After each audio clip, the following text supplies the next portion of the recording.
Fala, Medvet! E aí, Estamos Medvet, aqui com tudo esse... bem? Atropelamos, já começamos atropelando. É primeiro videocast.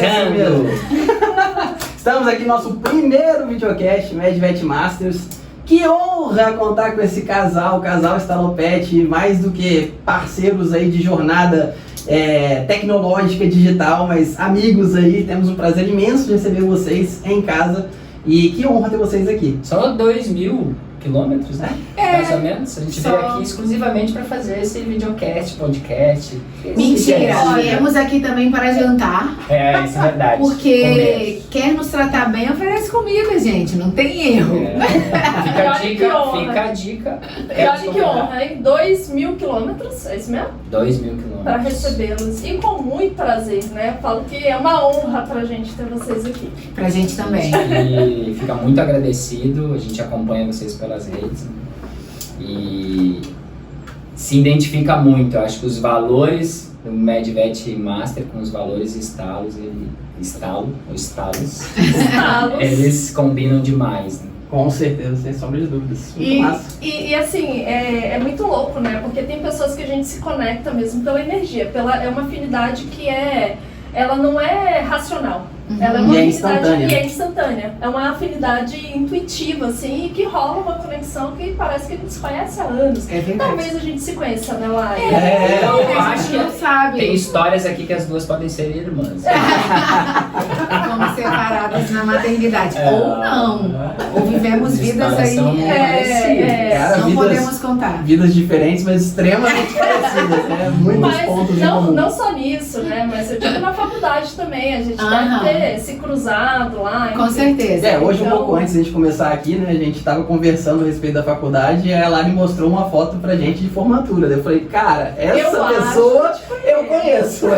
Essa pessoa não é a mesma de quando formou, entendeu? É outra pessoa. Graças a Deus o tempo nos ajuda, né? Então dá pra esquecer.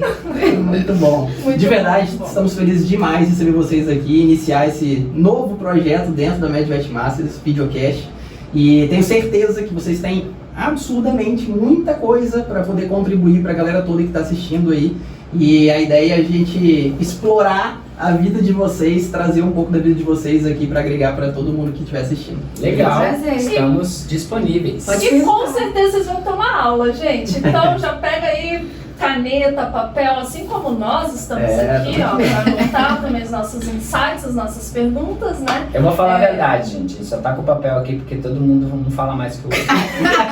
É verdade. Ninguém esqueceu o comentário. Me falaram que podcast, videocast é pra ser verdadeiro, né? Não tem interpretação nenhuma aqui. Claro. E não adiantou nada botar o papel e a caneta. Acabou de atropelar a Vanessa. Olha aí, ó. É verdade, Sibilete. O Diogo tá faustorizando o videocast. Desculpa, gente.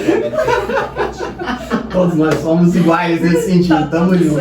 Só que isso é verdadeiro. É isso aí, sempre você mesmo. Autenticidade, gente. A gente vê por aqui. Bom, bora lá então. Bora lá pra nossa conversa aqui. Queremos saber da história de vocês. E antes da gente saber do surgimento da Estalopete, que é o que a grande maioria das pessoas que conhecem vocês através das redes conhecem vocês através da Estalopete, né? Assim como a grande maioria dos que conhecem a gente pelas redes conhecem pela Medvet Masters. Antes da gente falar do como surgiu, por que surgiu a Estalopete, onde surgiu, em que momento da vida de vocês surgiu a área comercial, a veia comercial foi ativada, como que começou isso? Tinha parente, tinha familiar de vocês que era envolvido nisso? Como que foi essa história? Pode começar. Não, é sempre eu que começo. Não. Eu já tomei essa decisão hoje. Toda vez ela olha pra mim, pode começar. A Lari vai contar por que ela está na área comercial. Bom, na verdade, a minha formação é médica veterinária, né? Como a gente estava falando aqui, eu sou veterinária de formação e eu sempre falo que eu sou veterinária de formação. Por quê? Justamente porque eu só me formei, né? E não consegui seguir carreira, porque eu não me vi naquilo ali. Mas antes disso, eu vou contar, então, como que eu cheguei até a faculdade, né? Meu pai é contador e minha mãe sempre foi comerciante. Meu pai, mesmo sendo contador, ele também sempre teve comércio. Então, aqui em Vila Velha tem um lugar que se chama Glória. É um polo de moda com 300 lojas, né? Realmente são bastante lojas. E os meus pais sempre tiveram comércio na Glória. Meu pai chegou a ter loja no shopping e tudo mais. Então eu cresci nesse meio, vendendo roupa, lingerie, perfume, loja de perfume. Eu cresci muito nesse meio. Ao mesmo tempo, o meu pai é um cara, né? Ainda ele é vivo, graças a Deus. Era um cara bem visionário em relação a negócios.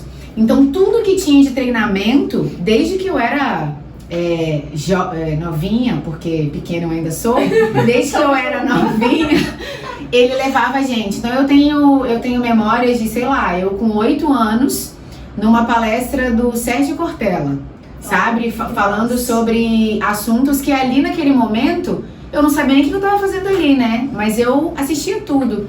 Hoje eu entendo o quanto aquilo me ajudou, né, a formar a minha mentalidade, a enxergar as coisas como eu enxergo hoje. E, enfim, mas desde esse tempo eu também amava os animais. Então, cachorro e gato pra mim eu queria sair na rua e catando um em cada braço, levava pra casa, aparecia com os cachorros, com os gatos. Eu fui vivendo esse universo, amando os bichos, né? E ao mesmo tempo respirando essa parte aí do comércio, né? Até que com os 16 anos eu ajudava na loja, ia pra lá, né? Já tinha um saláriozinho que meu pai pagava à tarde. Eu cobria férias de algumas funcionárias e tudo mais. Meus irmãos iam pro escritório de contabilidade, que não era minha pegada, e eu gostava ali daquela interação com as pessoas, amava aquilo ali. E entrei na faculdade. Quando chegou ali pelo 5º período, eu olhei e falei, meu Deus, o que eu vou fazer da vida? Porque não é pra mim esse negócio, não gosto de nada, não gostava de cardio, não gostava de oftalmo, olhava aquilo tudo, eu falava, não sei o que eu vou fazer, né? Até que no último ano, uma amiga minha que trabalhava na área comercial falou, tem uma área que eu tô trabalhando, eu acho que você vai gostar. E aí ela me explicou o que fazia um promotor técnico, né? Uma promotora técnica, uma propagandista. Falei, eu vou, é isso aí, eu quero. Quando eu me formei, eu nem fui clinicar. Fiz o meu estágio supervisionado porque era obrigatório, né?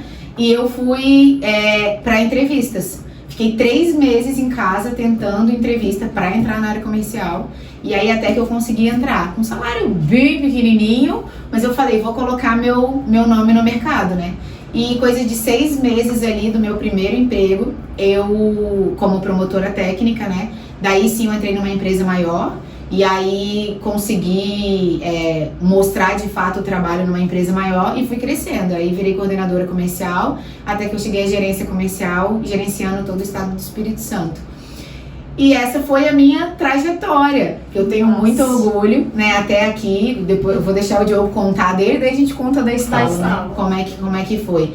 Mas a minha trajetória pessoal e profissional foi exatamente essa.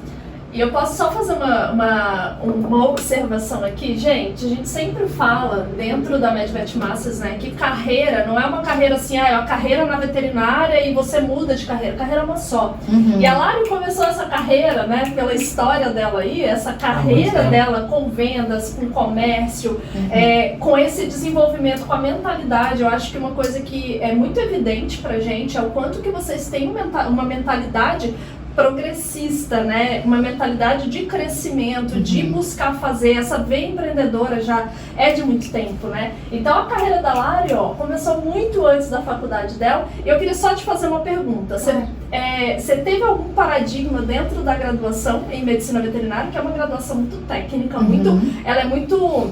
É muito voltada para a área médica, especificamente. Sim, né? E tem uma certa questão ali envolvida que é tipo um tabu mesmo para essas áreas diferentes, para essas áreas que eu nem considero diferente, porque o Rodrigo foi da área comercial também, para mim é uma coisa muito normal, muito natural. E não só normal, como nobre demais. Nobre demais. Mas assim, é uma coisa que muita gente tem preconceito mesmo. E você enfrentou algum paradigma assim para decidir para a área comercial? Eu percebi isso depois que eu estava na área comercial, porque o que aconteceu? A gente começou a fazer trabalhos dentro da universidade que eu me formei, né? Então eu já estava na área comercial. E aí eu ouvi algumas frases e senti alguns olhares do tipo assim, e você foi vender, né? Ouvi de mãe de amiga minha falar, você estudou 5 anos para vender?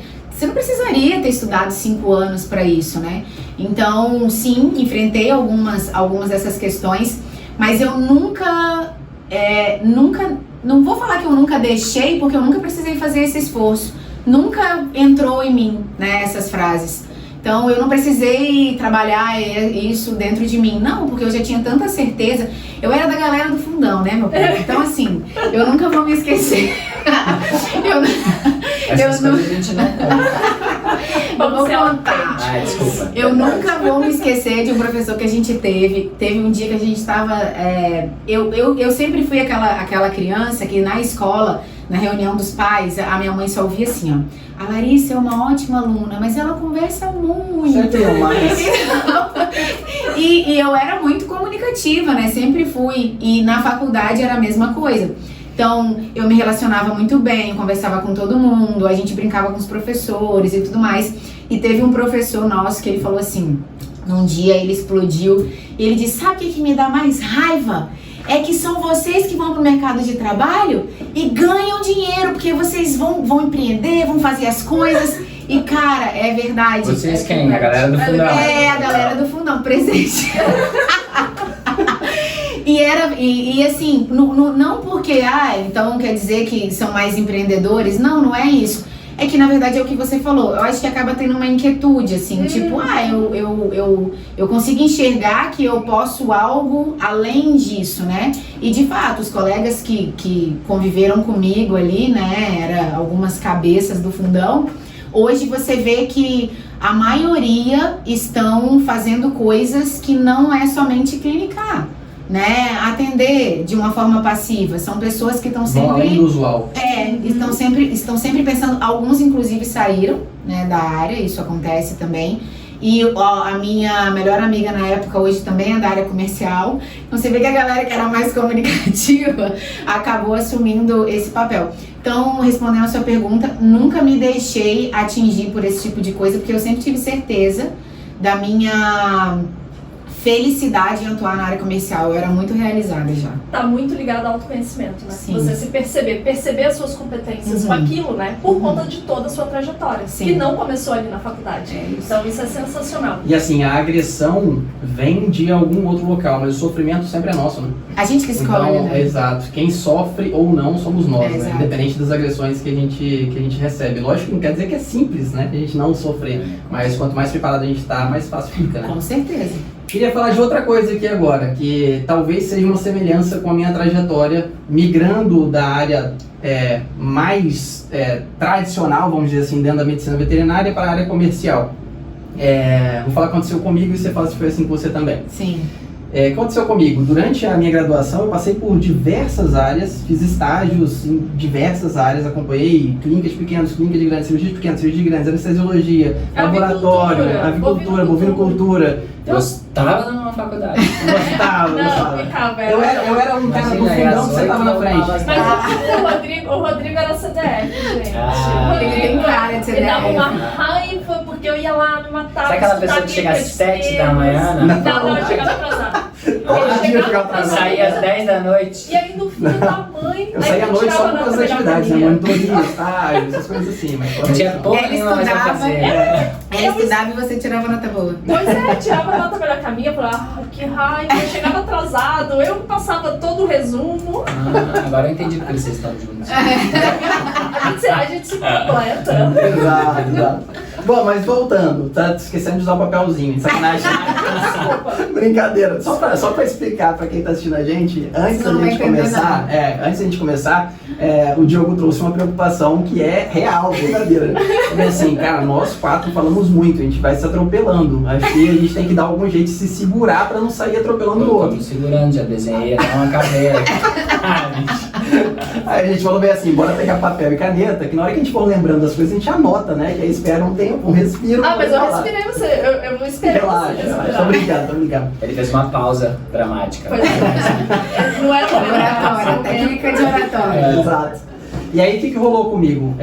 Muito focado nessas áreas convencionais dentro da faculdade. Quando eu fui me formar, eu optei por fazer residência em clínica de grandes, fui para a Unesp Botucatu, assim como a Unesp também foi para lá, na área de pequenos. E na parte final da residência, os últimos 6 meses, eu comecei a ficar bastante incomodado de me imaginar na área de clínica de equinos, que é o que até então eu queria fazer. E aí eu comecei a pesquisar outras áreas. Eu falei bem assim, quer saber, cara, eu vou olhar para todas as áreas da medicina veterinária sem nenhum preconceito. Eu olhei realmente para todas, desde a avicultura, cirurgia de pequenos, anestesia de pequenos, tudo, sem nenhum preconceito. E até que eu falei, cara, e área comercial? E lá eu reparei que eu nunca tinha pensado em trabalhar na área comercial dentro da medicina veterinária. Sim. E aí naquele momento eu falei, cara, por que eu não pensei nisso? Aí quando eu comecei a conversar com alguns profissionais para saber como que era o trabalho e tudo mais, eu descobri, é isso que eu queria saber se aconteceu com você, eu descobri que eu já era apaixonado por isso e não tinha me tocado. E aí talvez pelo fato de você ter trabalhado antes, já quando nova, talvez tenha acontecido isso, mas aí comenta um pouco. Porque... Não ter tido contato. Só pra fechar. Sim. Assim, né? Por que isso aconteceu comigo? O meu pai trabalhou na área comercial durante muitos anos, dentro da Companhia Siderúrgica de Tubarão, aqui em Vitória. E o que acontecia? Ele era responsável por fazer análise contratual, contratação de empresas terceirizadas, que eram negócios bem grandes, né? Bem consideráveis. E eu comecei a lembrar, quando eu comecei a estudar a área comercial e avaliar a possibilidade de eu ir trabalhar nessa área, eu comecei a lembrar de quando eu era molequinho.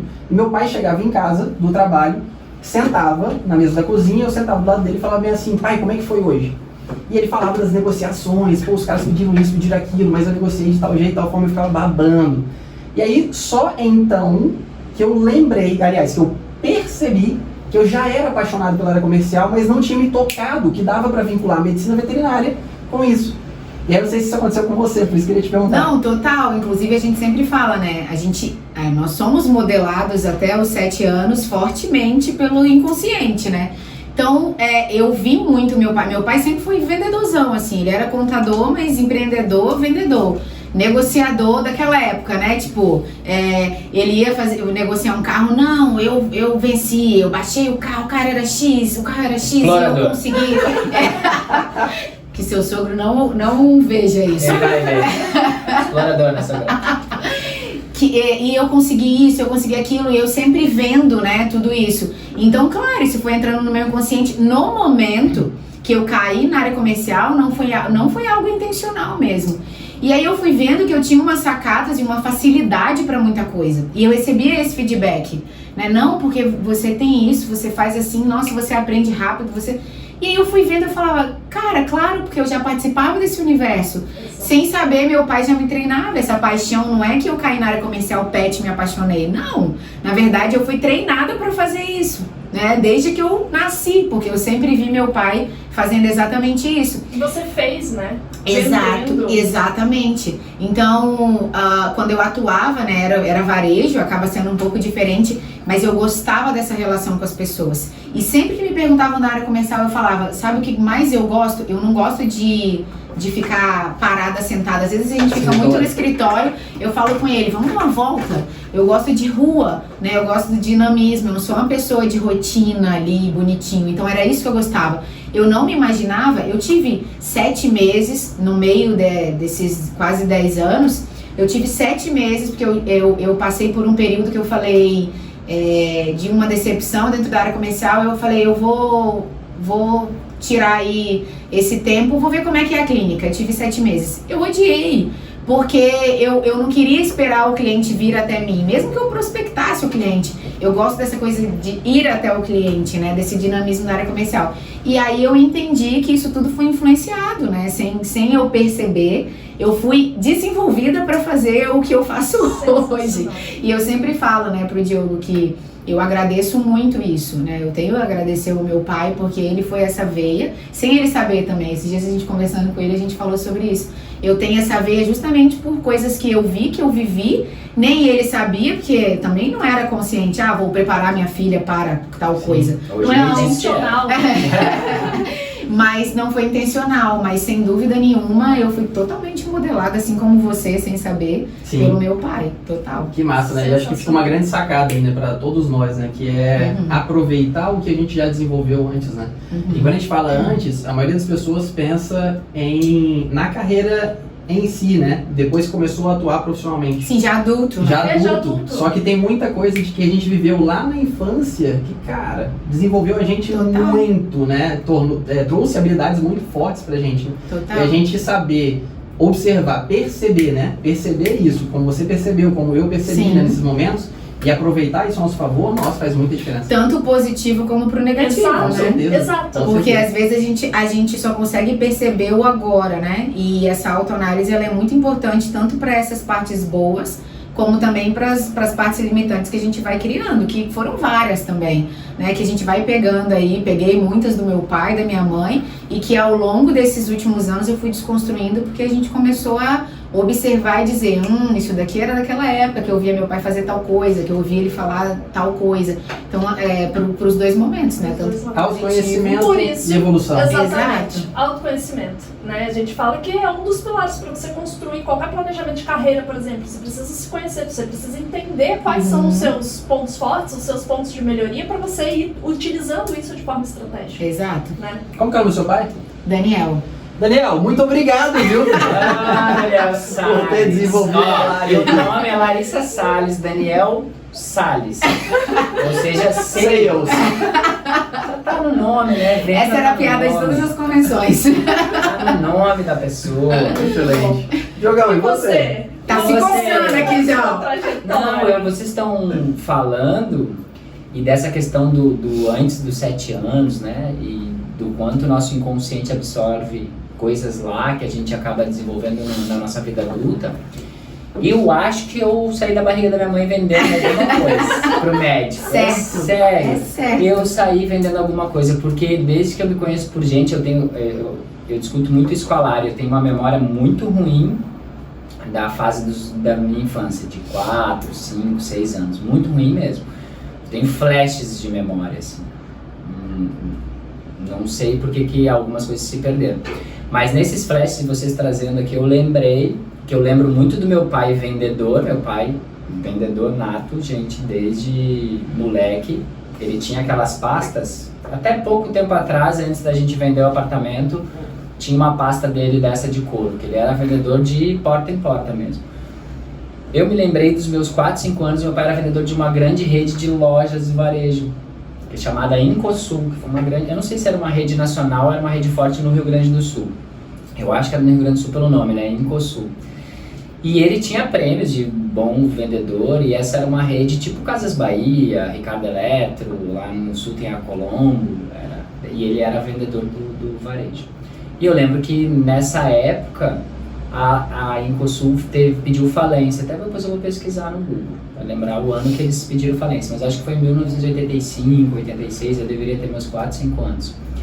E meu pai foi dispensado como todos os empregados, né? E naquela época entrou num desespero. Eu lembro que foi a época que a nossa família começou a ter alguns perrengues financeiros, né? E meu pai não sabia o que fazer, só que a família da minha mãe, que era do interior do Rio Grande do Sul, Novo Hamburgo, ali bem próximo, de cidade de Alemão, produzia calçado. Novo Hamburgo hoje é a polo calçadista do Brasil, né? E meu tio, um dos meus tios e outros tios também tinham fabriquetas pequenas de calçado, onde eles botavam o calçado no carro e saíam para vender. E meu pai, por ser vendedor, ter ficado desempregado, um dos meus tios tinha uma fabriqueta dessa e falou para ele, seu Peraça, vem trabalhar comigo e vai vender. E eles vendiam para pequenos varejos.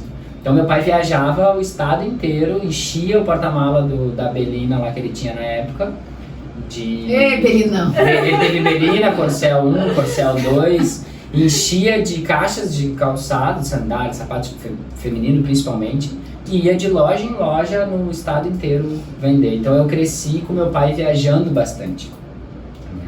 E a gente com a minha mãe, ele viajava, voltava no final de semana, às vezes não voltava, Numa dessas viagens, infelizmente, já meus pais se separaram, eu tinha perto dos 8 anos, a gente acabou ficando, por algumas circunstâncias, morando com meu pai e continuamos convivendo com ele até os meus 15, foi quando ele faleceu. Então ele acabou perdendo a vida num acidente de carro, numa dessas viagens, vendendo calçado.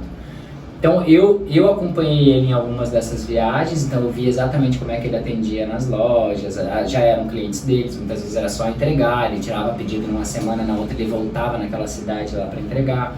Então eu aprendi bastante sobre venda com ele, né, nesse meu inconsciente. Com 15 anos, quando ele faleceu, a gente foi morar com a minha mãe, eu e meus 2 irmãos.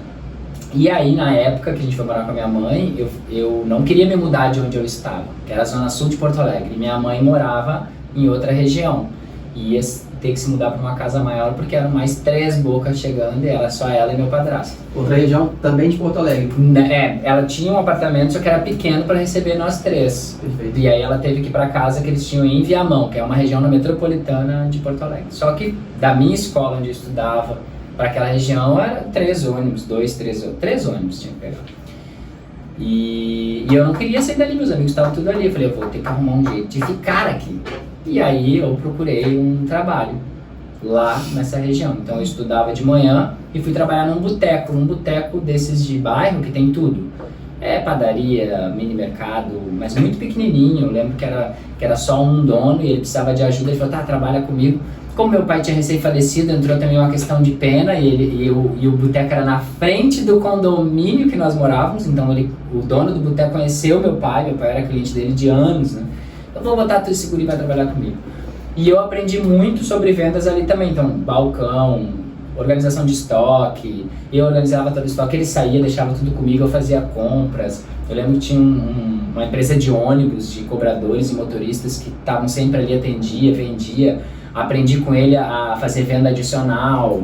Então, o cara pedia lá um pão, leva aqui mais um chocolatinho, tá barato, leva mais isso daqui. Vai perder, chegou agora, tá novinho. Leva pro seu filho, pô. Ele fazia muita venda. E eu lembro que o Eduardo Duca, hoje ele é vendedor no mercado pet.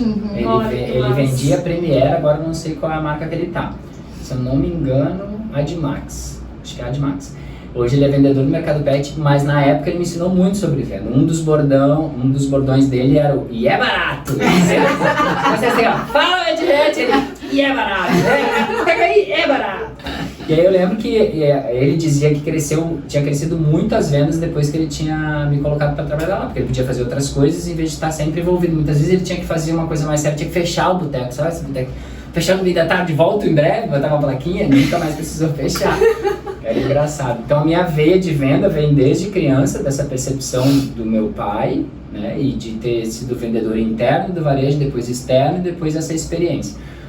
Com 18 anos, a minha irmã trabalhava na Pedigree, como promotora ponto de venda. A minha irmã andava com aqueles macacões amarelo, pensa inteira, assim, e ficava no supermercado dando a mostrinha da Pedigree. Pedigree era a principal ração no mercado brasileiro, né? Tinha onde passava Pet Shop Agropecuária, era um monte daquele saco amarelo. E aí a minha irmã foi transferida, recebeu uma proposta da Purina Nestlé. Quando a Nestlé comprou a Purina e ia investir no mercado pet, ela recebeu a proposta para ir para a Purina para também ser promotora ponto de venda. E aí ela falou que ela tinha uma vaga de promotor de merchandising. Eu lembro que com 18 anos a gente podia se emancipar para 21 e retirar um dinheiro que nós tínhamos do seguro de vida do meu pai e até do dinheiro dessa Incosul lá, da empresa que faz. Ou seja, você ficou 3 anos no boteco. 3 anos de boteco. Tem gente que acha que é bom de boteco. E ficaria mais se não tivesse essa oportunidade, porque eu gostava de trabalhar lá. Sim. Eu lembro que o salário mínimo, o que eu ganhava era R$235. Nos 2 primeiros anos. Depois ele aumentou, eu comecei a reclamar, eu fui para R$320. Isso, imagina. Direto do túnel do tempo. Mas foi suficiente pra te manter no condomínio, te manter onde você queria. Isso, então eu na verdade eu fui estudar em outra escola mais centralizada. Eu saía de Viamão às 6h40 da manhã, era o ônibus. Eu lembro que a gente descia correndo, eu e meu irmão, para não perder, porque tinha 2 quadras até o ônibus. Estudava de manhã nessa escola, sempre estudamos em escola pública, né? A gente não tinha condições de escola particular. E aí, meio-dia e 15 acabava a aula, eu ia para a parada de ônibus, pegava um outro ônibus até a zona sul de Porto Alegre, trabalhava até às 7 da noite, 7 horas eu ia até o centro, do centro até Viamão. Chegava em casa normalmente 11 da noite, durante 3 anos, e acordava às 5h30, 6 da manhã. Isso dos 15 aos 18. Dos 15 aos 18. Que eu escola, acho que foi, para mim, foi uma grande escola. Era cansativo, eu lembro, mas eu gostava muito, porque eu tinha meu dinheirinho, não precisava pedir pro meu padrasto, precisava pedir pra minha mãe. E eu preciso fazer uma observação, porque eu acabei de pensar isso, né? Uma coisa que eu admiro muito no Diogo é a constância, né? Obstinado, assim, tipo, não, ele começa a executar um negócio e ele tem uma disciplina de todos os dias ali, sem falhar, assim. E aí ele falando isso, porque até os 15, até você trabalhar no botequinho, você era um adolescente que só estudava E jogava bola e ficava em casa. Né? Bola. Então a constância dele, porque imagina você passar 3 anos, né, acordando cedo, com 15 anos, geralmente vários adolescentes nessa época iam falar: mãe, me banca aí, né? Sim. Agora meu pai se foi, então a responsabilidade é sua. E ele criou ali um objetivo, ficou obstinado, né? Acho que a constância e a disciplina dele começou daí. A minha maior vontade, minha meta, que a gente sempre fala, né? Eu lembro que desde essa época eu já te criava metas maiores e quebrava ela em pequenas metas, mesmo sem ter a técnica para isso. Então minha meta maior era sair de casa. E eu sabia que eu só podia sair de casa com 18. Então eu falei, vou trabalhar até meus 18, né? Não consegui guardar dinheiro, porque não tinha como guardar 240 reais, mas eu sabia que eu tinha um dinheirinho para pegar com os meus 18 e eu já queria ser independente, queria estar no mercado de trabalho, essa era a minha meta. Eu fiz 18, em 3, 4 dias depois eu saí de casa. E você começou, na hora que eu comecei a falar, você ia entrar na questão do merchandising. Isso, e aí que eu entrei no mercado pet, que de lá até hoje, onde eu estou, e nunca saí dele nesses anos todos, né, nesses 20 anos. Com 18 eu comecei como promotor de merchandising da Purina, através de um distribuidor lá do Sul. Então eu lembro que na época eu tinha que comprar um carro, aí saiu o dinheiro, consegui comprar um Corsinha 94 e eu paguei 9 mil reais, lembro do orgulho que eu tinha com aquele Corsinha, né? Comprei um carro, tirei azul. Minha carteira, era um azul da cor da Pepsi, todo mundo era vendedor da Pepsi. E aí eu visitava pet shops e agropecuárias e clínicas veterinárias em Porto Alegre, Grande Porto Alegre, para limpar a prateleira. Era pouco ainda, existia já o merchandising, né? Existiam muitos anos merchandising, mas no mercado pet era muito pouco. Eu lembro de ter mais um promotor, assim, que era da Eucanuba, que era uma marca de ração que existia mais, que hoje não existe mais, né? E o resto nenhuma empresa tinha. Então eu comecei a visitar pet shops, limpando prateleira, arrumando no layout certo, fiz alguns cursos de merchandising que a Purina patrocinava. E eu comecei a ficar muito amigo dos lojistas, comecei a me relacionar, porque toda semana eu estava passando nas lojas, né? E eu pensava, poxa, eu não quero só ficar limpando prateleira, né? Eu não quero ficar tirando pó e arrumando pacote, eu quero fazer coisas diferentes. E aí eu comecei a estudar, me aprofundar um pouco mais em merchandising. E aí eu comecei a fazer layouts e vitrines, aí ninguém fazia vitrine de ração. Vamos dizer, vitrine de ração. É só empilhar os sacos, né? Bota lá no fundo essa ração. E eu dizia pros donos das lojas que ficavam meus amigos, né? Cara, deixa eu expor, a marca vai ficar legal. Tá, mas tu vai fazer como? Não vai botar saco de ração na minha vitrine? Eu falei, deixa pra mim. Aí era a vitrine de primavera, eu lembro que eu passava a madrugada cortando florzinha em papel contact. Era vitrine de Natal, comprava enfeite. Eu fazia vitrines maravilhosas assim e botava os produtos. O negócio é que eles pensavam que seria uma pilha de ração, né? Mas a ração compõe a vitrine toda que você montava. Exato, e daí eles ficavam encantados. Luzes, botavam, fazia um monte de coisa que ninguém fazia. Até que um dia um gestor da Nestlé foi a Porto Alegre visitar as lojas. E gerentão de São Paulo vai cagar para um promotor, né?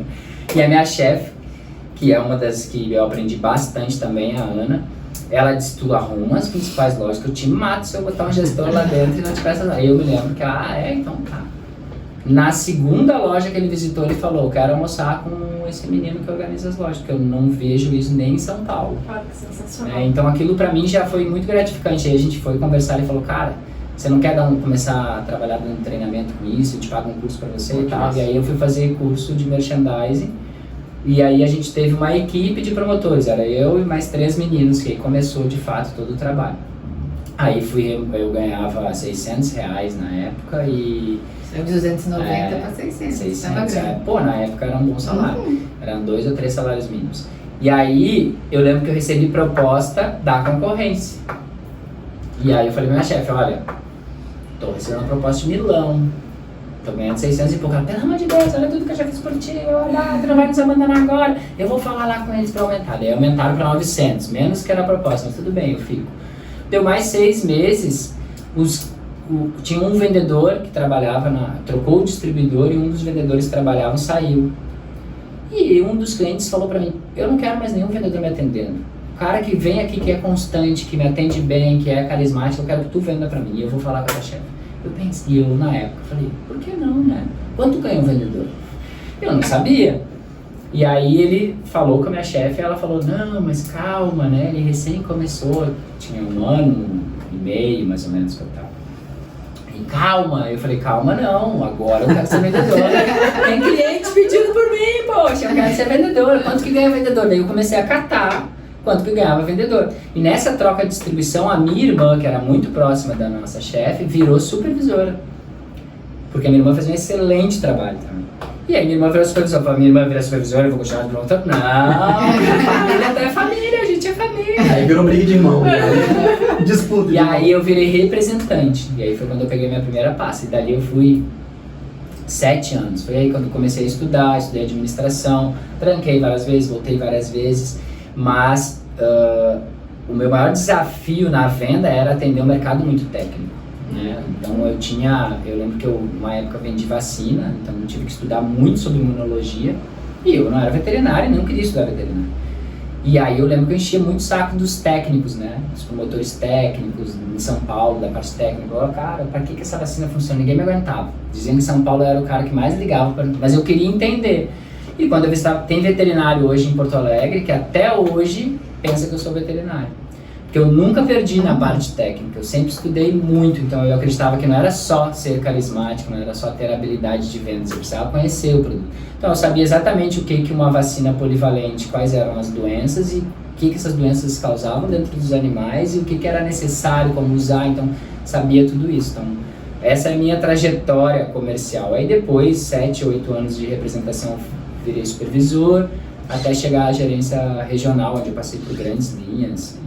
Até dezembro do ano passado, quando a gente resolveu empreender, né, e tocar a Estalo. E a gente nem precisa dizer onde a gente se conheceu, né? Eu até ia falar isso, eu agradeço muito por estar nesse mercado, porque ele trouxe a Lari. Ele trouxe a minha Coração de amor! E a gente se conheceu numa convenção. Na verdade, a gente já tinha se conhecido de vista numa convenção na Bahia, em 2013, mas não conversamos, só nos vimos. Ela me conheceu porque eu ganhei um prêmio lá. Então, como eram mais de 200 pessoas, é muito difícil, né? Você conhecer as pessoas. Então, a Lari me viu a primeira vez porque eu ganhei um prêmio. Isso em networking se chama ser interessante. Não, na verdade, quando eu vi ele ganhando o prêmio, sempre competitiva, eu olhei. Mas o que ele fez? Por que ele tá lá e eu não? Eu era promotora ainda. Não, eu tava no meu primeiro ano, olha que coisa, né? Eu tava no meu primeiro ano e ele, depois eu contei, né? Quando a gente começou a se falar. Mas quando eu olhei o Diogo recebendo o prêmio, ele tava recebendo o prêmio como melhor gerente do Brasil e ele tava ganhando uma viagem pra Las Vegas. E eu olhei aquilo ali, eu era só uma promotora, ele já era gerente. Na verdade, ela olhou e falou bem assim, será que ele já tem acompanhado? Isso é machismo. Na verdade, eu olhei e eu peguei aquilo como tipo assim, eu quero estar ali um dia, né? Eu quero estar recebendo esse prêmio. E eu sempre tive muito isso. Então na verdade, eu tive esse sentimento da Isso, ela me conheceu lá. E eu conheci ela porque rolou uma votação dos homens na convenção de quem era a mulher mais bonita da convenção. E ela ganhou. E aí eu falei, quem é? É capixaba, bonita mesmo, né? Essa parte você não precisa ficar bonita. Mas 200 e poucas pessoas numa ela convenção, também foi interessante. Né? Eu não ia enxergar ela no meio de tanta gente se não tivesse essa votação.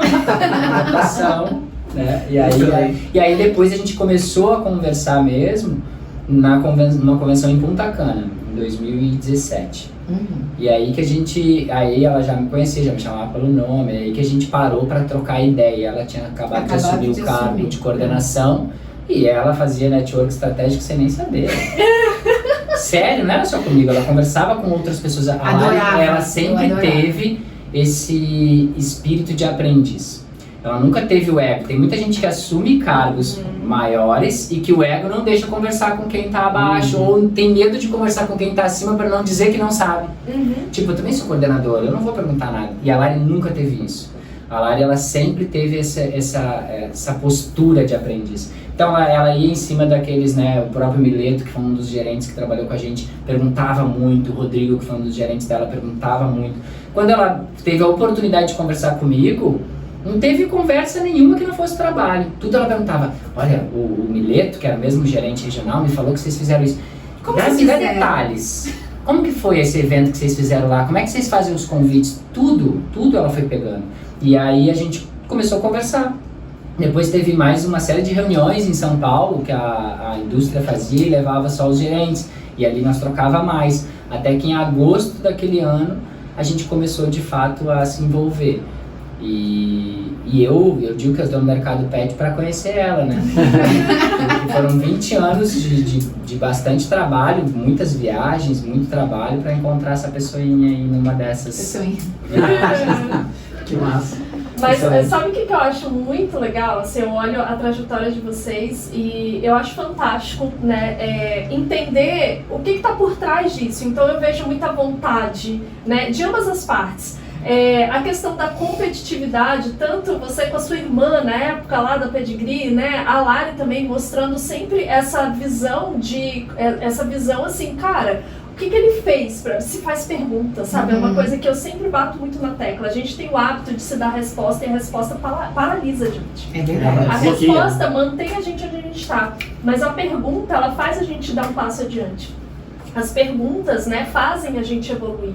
Então, esse espírito de aprendiz, conforme o Diogo trouxe aqui, ousadia, coragem, né? Porque lá no início você poderia ter falado, mas eu nunca vendi, como que eu vou entrar no bar? Né? Mas eu nunca vendi ração, como que eu vou fazer isso? E por mais que você não tivesse a parte técnica, você também teve esse espírito de aprendiz de ficar indo atrás. Como que eu vou vender vacina se eu não entendo nada de imunologia? Vai estudar. Tinha preconceito, né? E assim, é uma coisa, gente, que a gente observa muito dentro da classe veterinária, que muitas vezes as pessoas se paralisam porque não tem alguma coisa desenvolvida. Não, eu não vou fazer isso porque eu nunca fiz um curso de vendas. Não, eu não vou fazer. Quantas vezes eu já ouvi isso? Não, eu não vou fazer isso porque eu ainda não estou pronto. E aí faz 80 pós-graduações, mentira, eu tô exagerando. Mas é verdade, assim, tem gente que tem 5, 6 pós-graduações. Mas assim, e fica continua preso nessa armadilha do conhecimento e não entra em ação. E é a ação que vai consolidar tudo aquilo. E às vezes você não precisa estar, às vezes não, né? Muitas vezes a gente tem que se jogar mesmo, a gente tem que ir lá encarar. Se a oportunidade está vindo, pelo menos tenta. Né? Pelo menos tenta. Vê o que vai rolar daquilo. Então, eu vejo características, competências que vocês já têm, né, natural em vocês, que fizeram vocês estarem aqui hoje. Eu tenho certeza que isso não é nem a sombra do que está por vir aí. Não tenho dúvida disso. Por quê? Porque isso é de vocês, essa vontade de crescer, de evoluir, enfim. E nessa fala ficou muito nítido, né, o Diogo comentando a respeito de você, o foco em evolução e aprendizado, que é algo que a gente fala muito sobre isso também, que é espetacular, né, é o que impulsiona a gente para evoluir realmente. Agora, uma coisa que eu queria mencionar da história do Diogo e você contando essa história foi a inquietação. Total. Cara, completamente inquieto, de uma forma extremamente positiva, o tempo inteiro falando, mas como que pode melhorar isso aqui? O que mais eu posso fazer?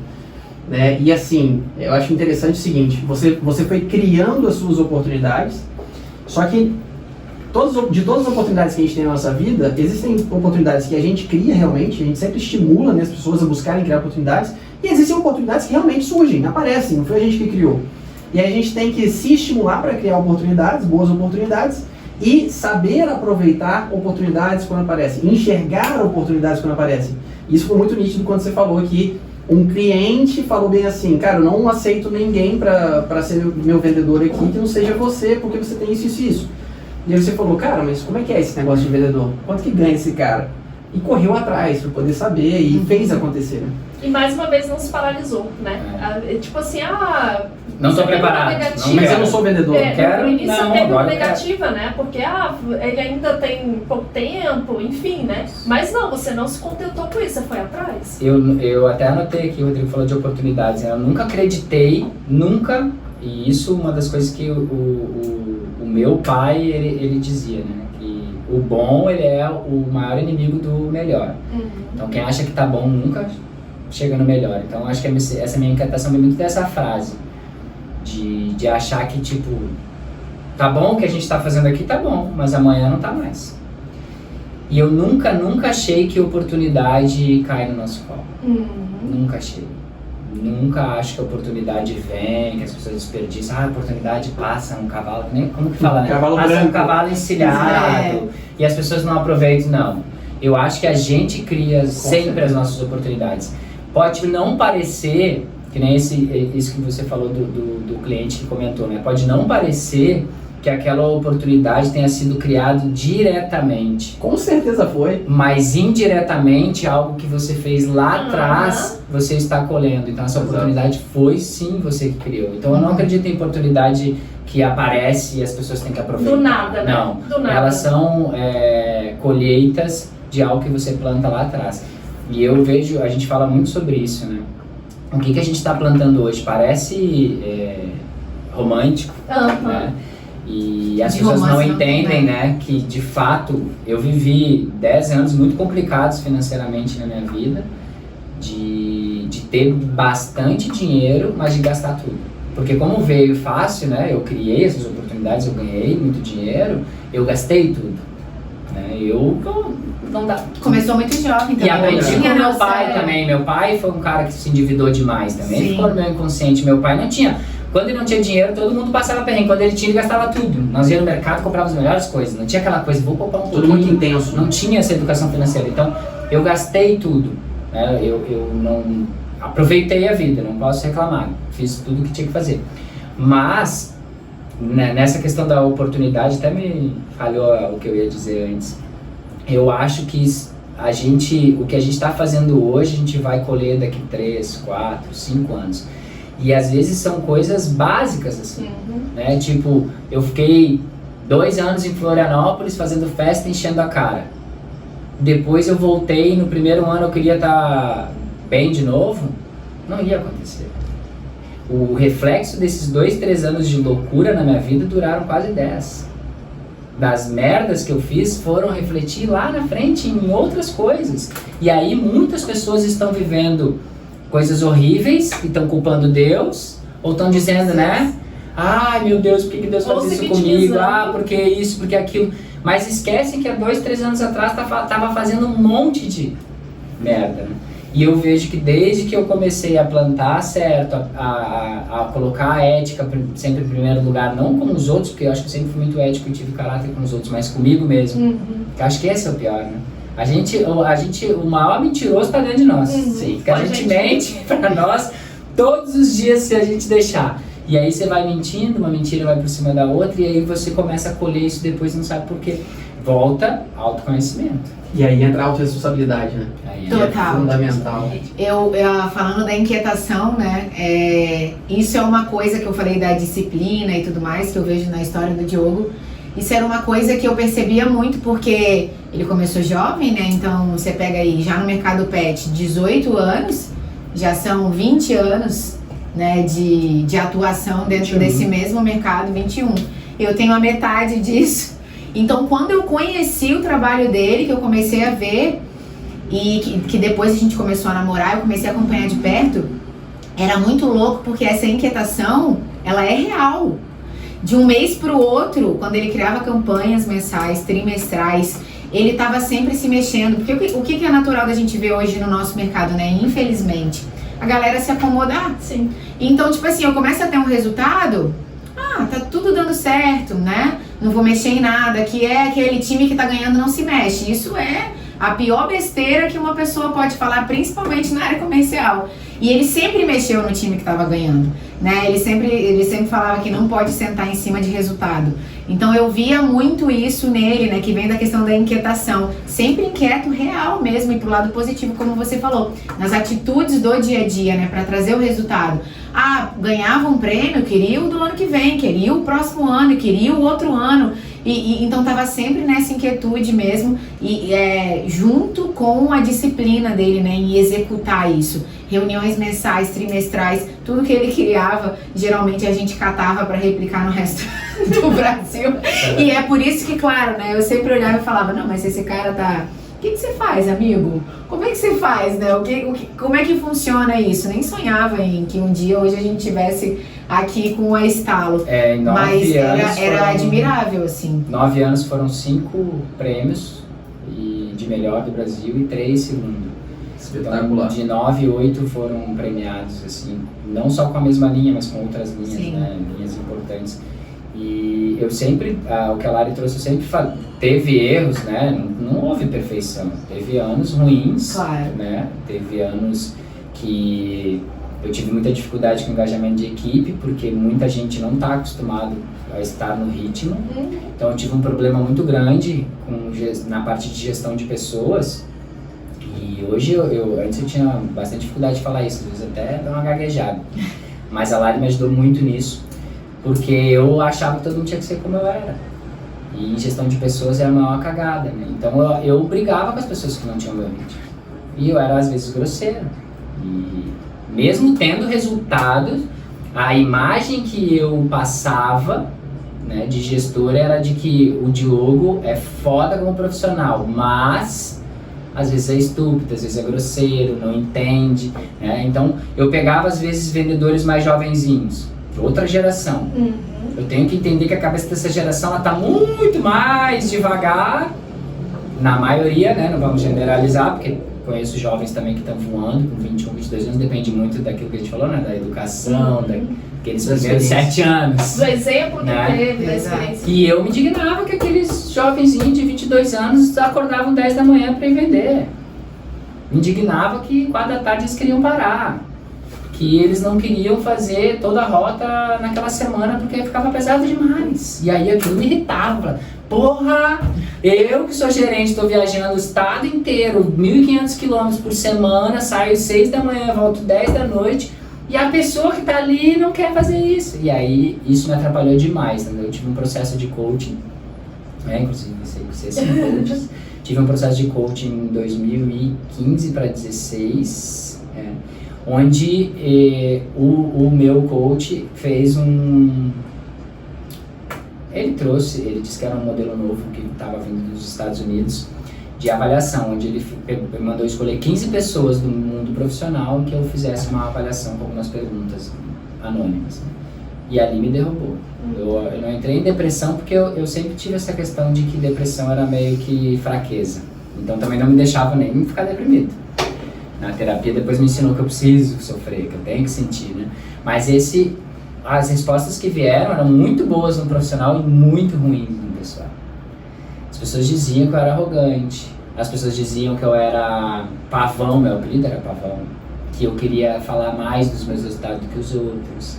E aquilo mexeu demais comigo. Eu falei, não posso continuar assim, eu não vou durar na gestão muito tempo. Ali foi um momento de virada, então, assim, de Para chave. mim, eu acho que foi a maior virada da vida. Foi um momento de auto-percepção, porque eu nunca tinha feito terapia, nunca tinha feito coaching. Então eu seguia os passos de quem? Dos meus primeiros 2 líderes. Meu pai, muito agressivo, grosso, nós apanhávamos, né? Quando eu era criança, naquela época era massa, né? Normal. Quem não? Não estou condenando, né? Meu pai quando tá lá no céu, ou no inferno, não sei. Acho que no céu. Ele fez o melhor que ele poderia fazer. A gente sempre diz, né? Nós não temos educação para sermos pais, né? Mas enfim. E o meu segundo foi meu segundo chefe. Meu segundo chefe não foi o primeiro do bar, foi o da distribuição, que também era muito rígido. Tipo, 99% não é meta, filha, é 100. Deixava de pagar prêmio, era grosso muitas vezes em algumas reuniões. Então, aquilo me fez, o líder tem que ser força. Né?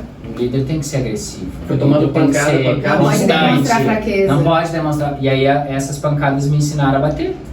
Então eu achava, e como tinha resultado, eu achava que o meu método era funcionava. Eu sou a porra do líder aqui, ganhei o prêmio de melhor do Brasil, vocês me respeitem. Era mais ou menos assim. Então passava um tom de arrogância. E esse coach me fez uma virada incrível, assim. Aí ele me deu vários exercícios diários, onde eu entrei na minha disciplina de falar, vou mudar. Então, exemplo de um exercício. As pessoas me mandavam um WhatsApp, uma vendedora lá das jovenzinhas, do segunda de manhã cedo.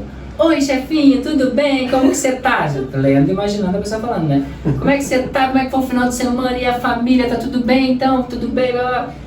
Então, preciso disso. E aí o Diogo, grosseiro, fazia o quê? Cagava pro tudo bem, final de semana. Oi, tudo bom? Nem dava tudo bem. Oi, faz isso. Pra quem é muito sentimental, é que, nossa, que grosseria, né? Bom dia. Então eu comecei a me auto-perceber nesses momentos, nesse exemplo, pra não ser mais assim. 3 meses foi o processo. Todos os dias eu chegava às 9 da noite em casa, despertava meu celular às 9 e eu sentava para ver o meu dia, avaliar as conversas no WhatsApp, com quem eu tinha falado, como eu tinha abordado e começar mais uma vez a disciplina, né? Exato. Pra mim foi a maior disciplina. E nesse período era o período que eu conheci a Lari.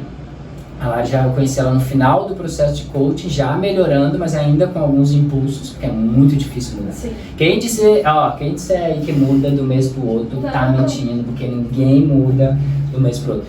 E aí, processo, a gente fez um novo questionário e tinha invertido drasticamente. As pessoas diziam assim, ó, o que vocês fizeram com o Diogo?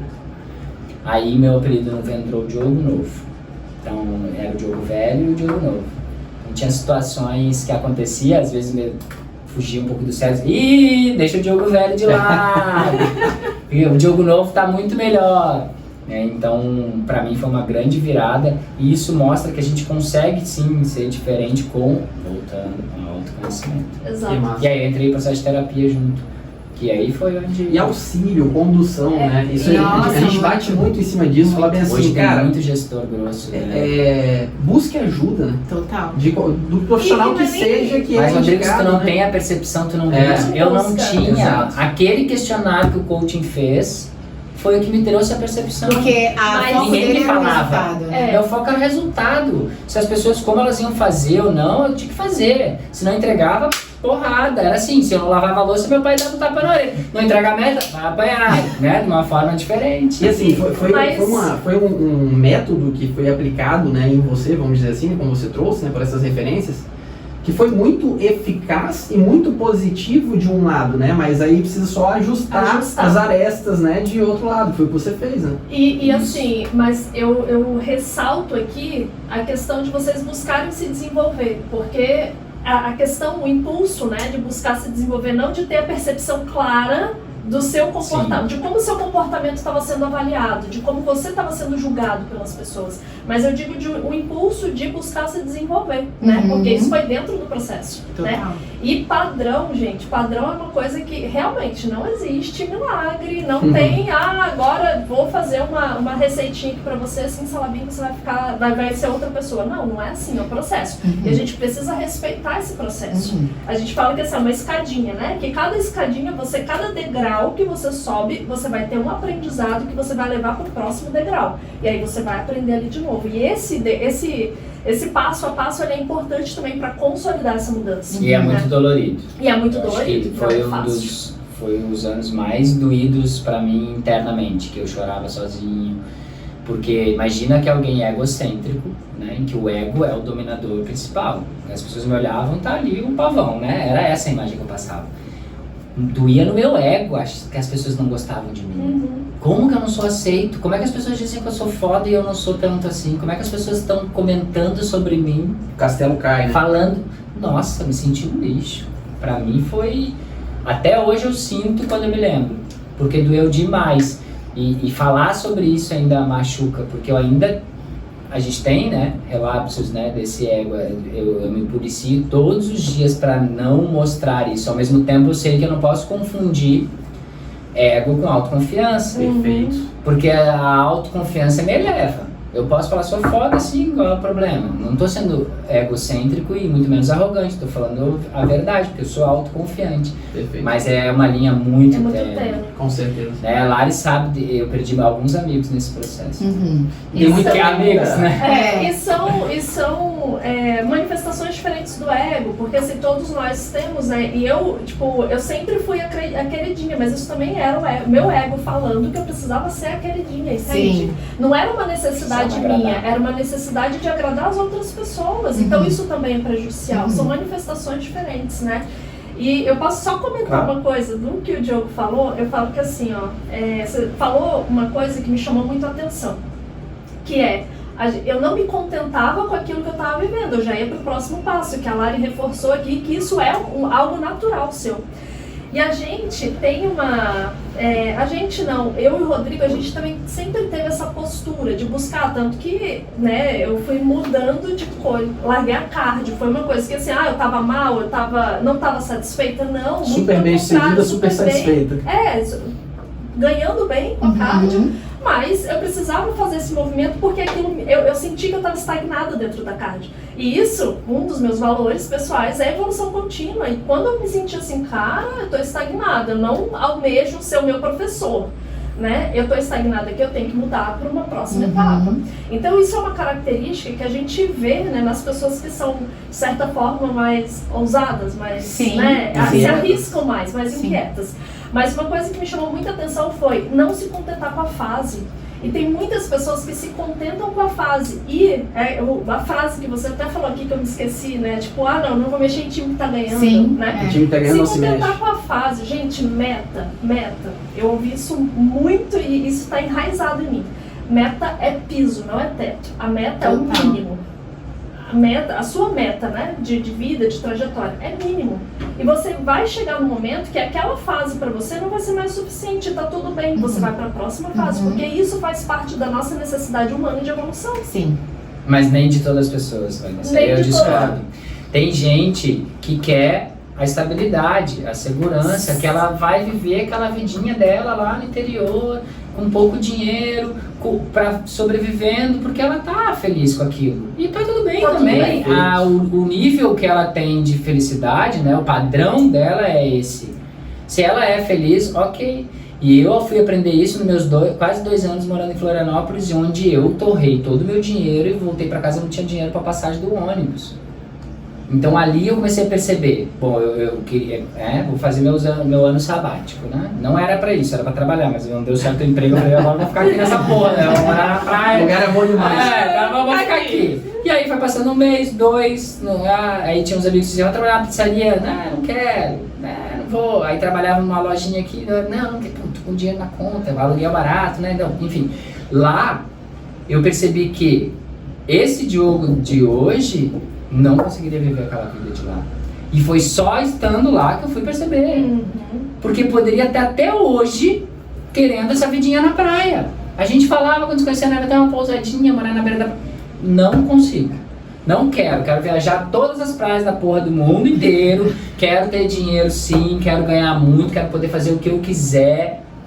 E só o que me fez perceber foi estar nessa vidinha mediana, comendo, sobrevivendo, né, morando numa casinha perto da praia. E eu tenho amigos que moram lá e estão felizes da vida, são funcionário público e para eles esse padrão tá ótimo. Eles vão morrer ali velhinhos.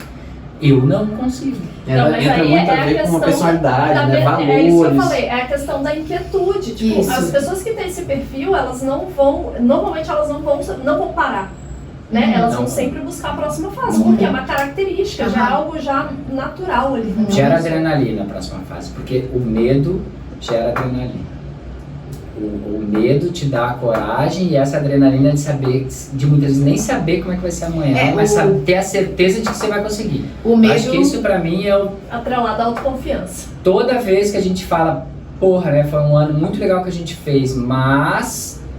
não sabemos como é que vai ser amanhã. Então a gente começa, como não sabemos? A gente sabe, a gente é foda, a gente vai fazer, vai acontecer. E aí acaba aquela desconfiança. Todos os dias a gente trabalha em cima disso.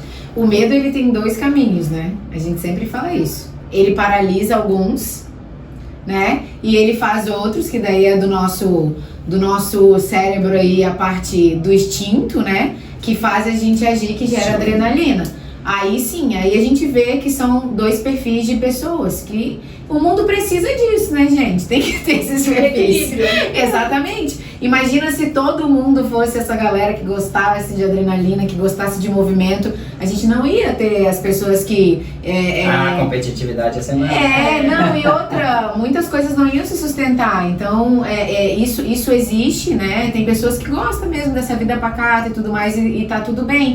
Agora, a questão dessa percepção, né, disso, tem gente que nem sabe. Eu sou o quê? Eu paraliso com medo, eu gosto de adrenalina. Tem gente que tá com 30, 40 anos descobrindo isso agora. Tem gente que tá com 20 anos e já sabe observar isso. Então, na verdade, as pessoas, a gente falou do autoconhecimento, né? O autoconhecimento hoje está sendo muito romantizado. Tem gente que fala, o autoconhecimento é tudo, né? Gente, o autoconhecimento é ruim pra cacete. E é o começo. Machuca. É o começo. É o fundo do poço. Machuca, dói. Quantas vezes a gente... É o que o Diogo falou, eu choro. Chorando. Exato. Neste momento, tem 5 anos que eu faço terapia sem parar. São 5 anos. Eu tô com 32 anos e os meus últimos 5 anos eu fiz terapia sem parar, sem cessar. E eu me lembro que lá atrás eu fui vendo assim, hoje eu olho, né, eu falo com o Diogo, eu falo, caraca, como eu mudei. Sim, até de fazer terapia porque faz 5 anos que a gente tá junto. Obrigada. Pra ficar com esse homem, vou ter que fazer terapia. Na verdade, eu entrei numa fase da vida que me apresentaram os padrões.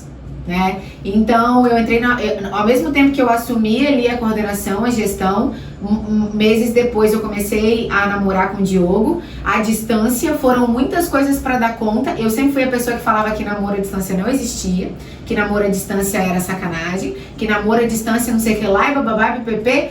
Nossa, eu paguei a língua total. E fora outras coisas, né? E ali eu falei, bom, eu preciso de uma terapia para ir mudando isso. E eu achava que era lindo, né? Eu ia chegar, achava chique, né? A gente vê aquela cena do filme, da novela, terapia. Eu faço terapia. Achava chique. Ligava chorando. Chorava. Eu tive colegas que foram na minha mesma terapeuta e não conseguiram. Elas ficaram 1 mês e falou, eu saio de lá pior. Eu não tô indo lá pra ficar pior. Não, a gente vai ficar pior. Você vai ficar pior. Você vai lá no seu fundo do poço. Aquele escuridão. Que, se você tiver nele, é porque você tá no caminho certo. Que você vai chorar, que você vai se questionar. É aí que é o autoconhecimento. Porque é dali que surgem, né, as análises. Né? Exatamente. E que você vê. E a sua aceitação do seu eu real. Por exemplo, hoje a gente não tem medo. O medo não paralisa. Já paralisou algumas vezes. Mas hoje a gente é ousado de desculpa a palavra, de cagar porque as pessoas vão falar da gente, né? A gente construiu isso. Lá atrás não éramos isso. Nós éramos igual a 95% da sociedade. Porque né? A gente sabe quem a gente do medo do julgamento, de será que eu vou pagar disso, daquilo, aquilo outro? Não, hoje não. Mas a gente precisou ir no fundo do poço para ter essa ousadia hoje, né? E se sentir seguro tendo essa ousadia. Então não é romantizar, a gente não pode romantizar o processo.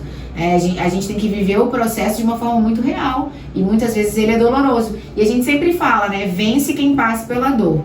Porque passar pelo fácil é muito fácil, né? É fácil demais. Agora quem passa pela dor sai da média, né? E geralmente é só 5%, como a gente sabe que existem estudos aí que mostram, que chega lá no topo justamente por aprender e passar por tudo isso. Que são os destaques, né? Que são os destaques. E essa igual reforma, gente. Reforma. Antes de ficar bom, vai ficar uma merda. Vai ser muito ruim. Natural, pode fazer várias analogias. Eu tô em sobrepeso, viu, Rodrigo? Cara, antes de melhorar, vai piorar. Você vai se sentir um lixo, você vai se culpar, a gente passa até chegar no peso ideal, vai piorar, vai ter várias coisas que vai ser desconfortável. Vai ter dias que você vai cagar, vai comer que nem um boi, você vai dizer, foda-se que eu tô sobrepeso. Você tá me espionando? Vamos todo mundo tomar sociedade, porra! Vamos ser autênticos, cara. Foi combinado. E aí, só pra fechar, a gente precisa fechar, né? Sim, tá, coitado. Senão... Não vou fechar nada. Bom, papo, traz a cachaça. Esquece esse negócio de fechar o boteco. E assim, uma coisa, daqui a pouco o Diogo tá vendendo pra gente aqui, ó. Vocês não querem não a cervejinha? E assim, ó, uma coisa que você falou lá, que é muito importante da gente falar, a gente enfatiza isso muito pros nossos mentorados. Que quanto mais você se conhece, menos as coisas de fora te atingem. Total. Menos. Porque mais resistente você fica, porque se você tem consciência de quem você é, a gente caga pras coisas. É lógico que assim, a gente também não tá trazendo aqui, é gostoso. Não, a gente não tá romantizando também. Você receber uma crítica, lógico que você vai olhar, mas aquilo não vai te afetar. O sofrimento daquilo não vem. Não é um caga agredindo o outro, sendo arrogante. É um caga pra opinião. Tipo ok, cabe a mim o que essa crítica tá chegando? Cabe, aceito ela, reconheço, vou tentar mudar. Não cabe? foda-se, obrigado pelo seu pensamento, segue sua vida que eu sigo a minha. E aí entra uma coisa que a gente costuma falar, que eu acho que é bem importante, é o seguinte, tem muita gente vivendo na autodepreciação por medo da arrogância. Tem muita gente vivendo na autodepreciação por medo de arrogância. Exatamente. Porque muitas pessoas... Que o humildade. Muitas pessoas acham que numa ponta tá arrogância e na outra ponta tá humildade. Mas não é isso, a humildade é o meio do caminho, trazendo o equilíbrio entre não, né? O meio do caminho entre a arrogância, que é um extremo, e o extremo oposto, que é a autodepreciação. E aí muita gente tem tanto medo de parecer, de soar arrogante, que se joga na autodepreciação. E cara, ser humilde é você saber quem você é, o que você é capaz, você não é capaz de fazer, e beleza, e você assumir o seu papel. Mas culturalmente a sociedade ensinou, né? Mundialmente ensinou que o politicamente correto, o se autoafirmar é arrogante, as pessoas que têm dinheiro são prepotentes, que o dinheiro é ruim, ou você tem dinheiro, que aquele é ou lugar você de rico, tem amigos, carro que de isso rico. é coisa de rico, que aquele carro é de rico, aquele tênis é de rico, eu não posso usar, né? Essa semana a gente viu uns stories falando sobre isso. Ah, esse tênis aqui é pra sair, essa roupa é pra sair porque ela é a boa. Isso são tudo crenças que foram colocando na nossa cabeça, não né? usar esse perfume, Ou trazendo, vive na escassez, vive né? na escassez. Vai pro extremo. E o brasileiro é ainda pior, né? Países menos desenvolvidos e que tem a religião muito forte, a religião, e desculpa quem é religioso aí, mas ela massacra, ela força muito nesse sentido da humildade, né? No espelho de Cristo, que Cristo era pobrezinho, que ninguém precisa ter dinheiro, que o rico ele é o ordinário, que o rico não entra no céu. Aí tu pega passagens do Antigo Testamento em que muitos se aproveitam. É uma interpretação direcionada. Eu li a Bíblia e reli, né? Fui do grupo de jovens nesse período dos meus 15 anos, durante quase 10 anos. 2 vezes eu li e reli a Bíblia, dei palestra, fui presidente de CLJ, curso de liderança juvenil. E eu vejo hoje, e é o que mais vai ter, escrevam o que a gente vai dizer, pessoas vendendo usando o nome de Deus. Já tem, né? Vai ter cada vez mais, porque a religião vende. E aí esse complexo de vira-lata do brasileiro, né, de achar que eu não posso, isso não é pra mim, ele vai se apegando em algo.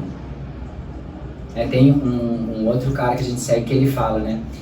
Muitas crianças que foram criadas, por exemplo, só pela mãe, elas estão em busca do pai até hoje. E quando a religião apresenta o quê? O pai. O grande pai. Esse é o pai que vai te dar sustentação. Você não precisa desse dinheiro, deixa aqui, porque o pai vai te sustentar. Porque o pai... Então, isso acontece demais e vai acontecer demais. A gente vai se depreciando, como tu disse, e com medo de parecer arrogante, a nossa autoconfiança vai lá embaixo e alguns utilizam ainda como bengala. Tipo, não vou fazer isso porque eu sou humilde. Mas isso é uma puta de uma bengala, uma né? De propósito, é uma desculpa. São as mentirinhas, As né? mentirinhas que a gente conta todos os dias. O maior fator limitante de qualquer pessoa é a própria pessoa. Sem sombra de dúvidas. Então, assim, isso acontece de diversas formas. Eu só vou comentar um exemplo que aconteceu recentemente. Recentemente, uma pessoa virou pra gente e falou bem assim, tinha comprado um carro maneiro e falou bem assim, cara, eu não me sentia bem indo visitar meus parentes, indo no local onde estava a família, eu não me sentia bem, eu não ficava bem com aquele carro. Ele vendeu esse carro e comprou um outro carro. Nossa. E assim, nem julgando a pessoa, Sim. nada do tipo, mas assim, Mas muito disso acontece por causa dessas crenças. Isso acontece de forma inconsciente.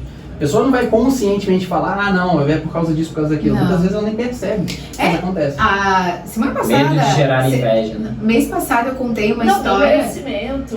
Não merecimento. Eu contei uma história pro Diogo exatamente disso. Tem uma praia, né, aqui, e como eu sou capixaba, morei aqui muitos anos da minha vida. E eu me lembro que o meu irmão, ele andava, assim, o meu pai, ele foi muito pobre, né, e ele teve uma ascensão muito forte. Mas mesmo assim, algumas coisas foram construídas, né, na minha cabeça.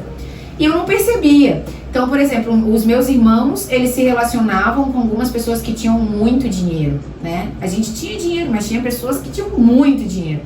E aí, às vezes, meu irmão falava assim pra mim, eu já mais velha, vamos na praia tal, comigo, vai a galera, não sei o que lá e tal. Eu não vou, lá é ostentação.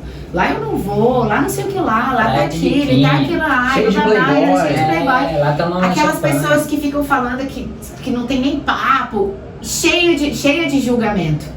E esses dias, né, foi do nada, a gente tava dentro do carro e aí o Diogo fez um comentário, a gente chama de download, né? Na hora, assim, ó, blau, veio um download. E aí eu falei, é isso. Falei, olha que coisa, o tempo inteiro, até então, eu me bloqueava, justamente porque eu achava que aquela praia é ostentação, aquele lugar é só de rico, aquele lugar não sei o que lá, aquele carro é isso. E hoje eu falo pra ele assim, não, eu não quero estar naquela praia, eu quero estar naquela praia com aquela lancha. Eu não quero estar com aquele carro, eu quero estar com aquele carro dentro, entrando naquela garagem, naquele apartamento.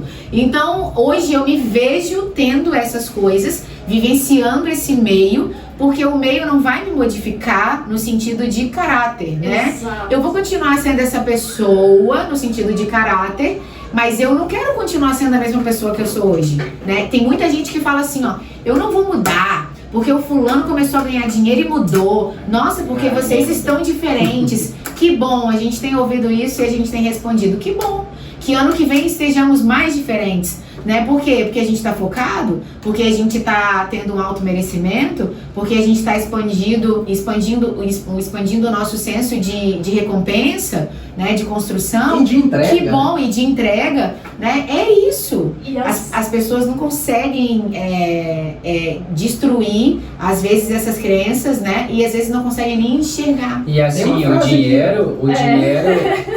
dinheiro não muda ninguém. Não. Né? O dinheiro, ele potencializa as coisas. Se você é do bem, com o dinheiro você fica mais do bem. Você ajuda muito mais pessoas. Se você já é do mal, não tem ética, mau caráter, com dinheiro você fica pior. Potencializa. Então não é o dinheiro que faz isso com as pessoas. As pessoas são isso e o dinheiro te potencializa para aquilo que você é já. O dinheiro é o meio. Aí, Lara, eu vou fazer um comentário nisso que você trouxe. Não, agora a gente tem que ler a frase. Verdade. Gere valor para o mundo, que o mundo gera valor para você. Tem água. A Tem pessoa água, gente. É água, juro, né? Não é vodka. E assim, Desculpa, você falou, a gente estava conversando. Não, eles ouviram, vocês ouviram. Pode falar. Gere valor para o mundo, que o mundo gera valor para você. Isso aqui, ó, é a chave mestra. É isso que é a chave mestra, é o segredo da abundância e da prosperidade. E assim, ó, é a gente entender que nessas situações é o que está por trás. É mais uma vez a gente parar de se dar desculpa, é ostentação, tá? Mas o que está por trás dessa frase que você está se falando? Por que você está se falando isso? Você não acredita que você é merecedora? Outra coisa que acontece muito é a necessidade de pertencimento. Total. Eu acho que assim, se eu for para esse lugar, para esse patamar, eu vou me distanciar das pessoas com quem eu me relaciono hoje. E essas pessoas, gente, elas vão oferecer resistências pra gente. Elas vão falar assim, como assim você não vai... Quantas vezes a gente já ouviu? Estamos Como assim passando você não vai sair com a gente?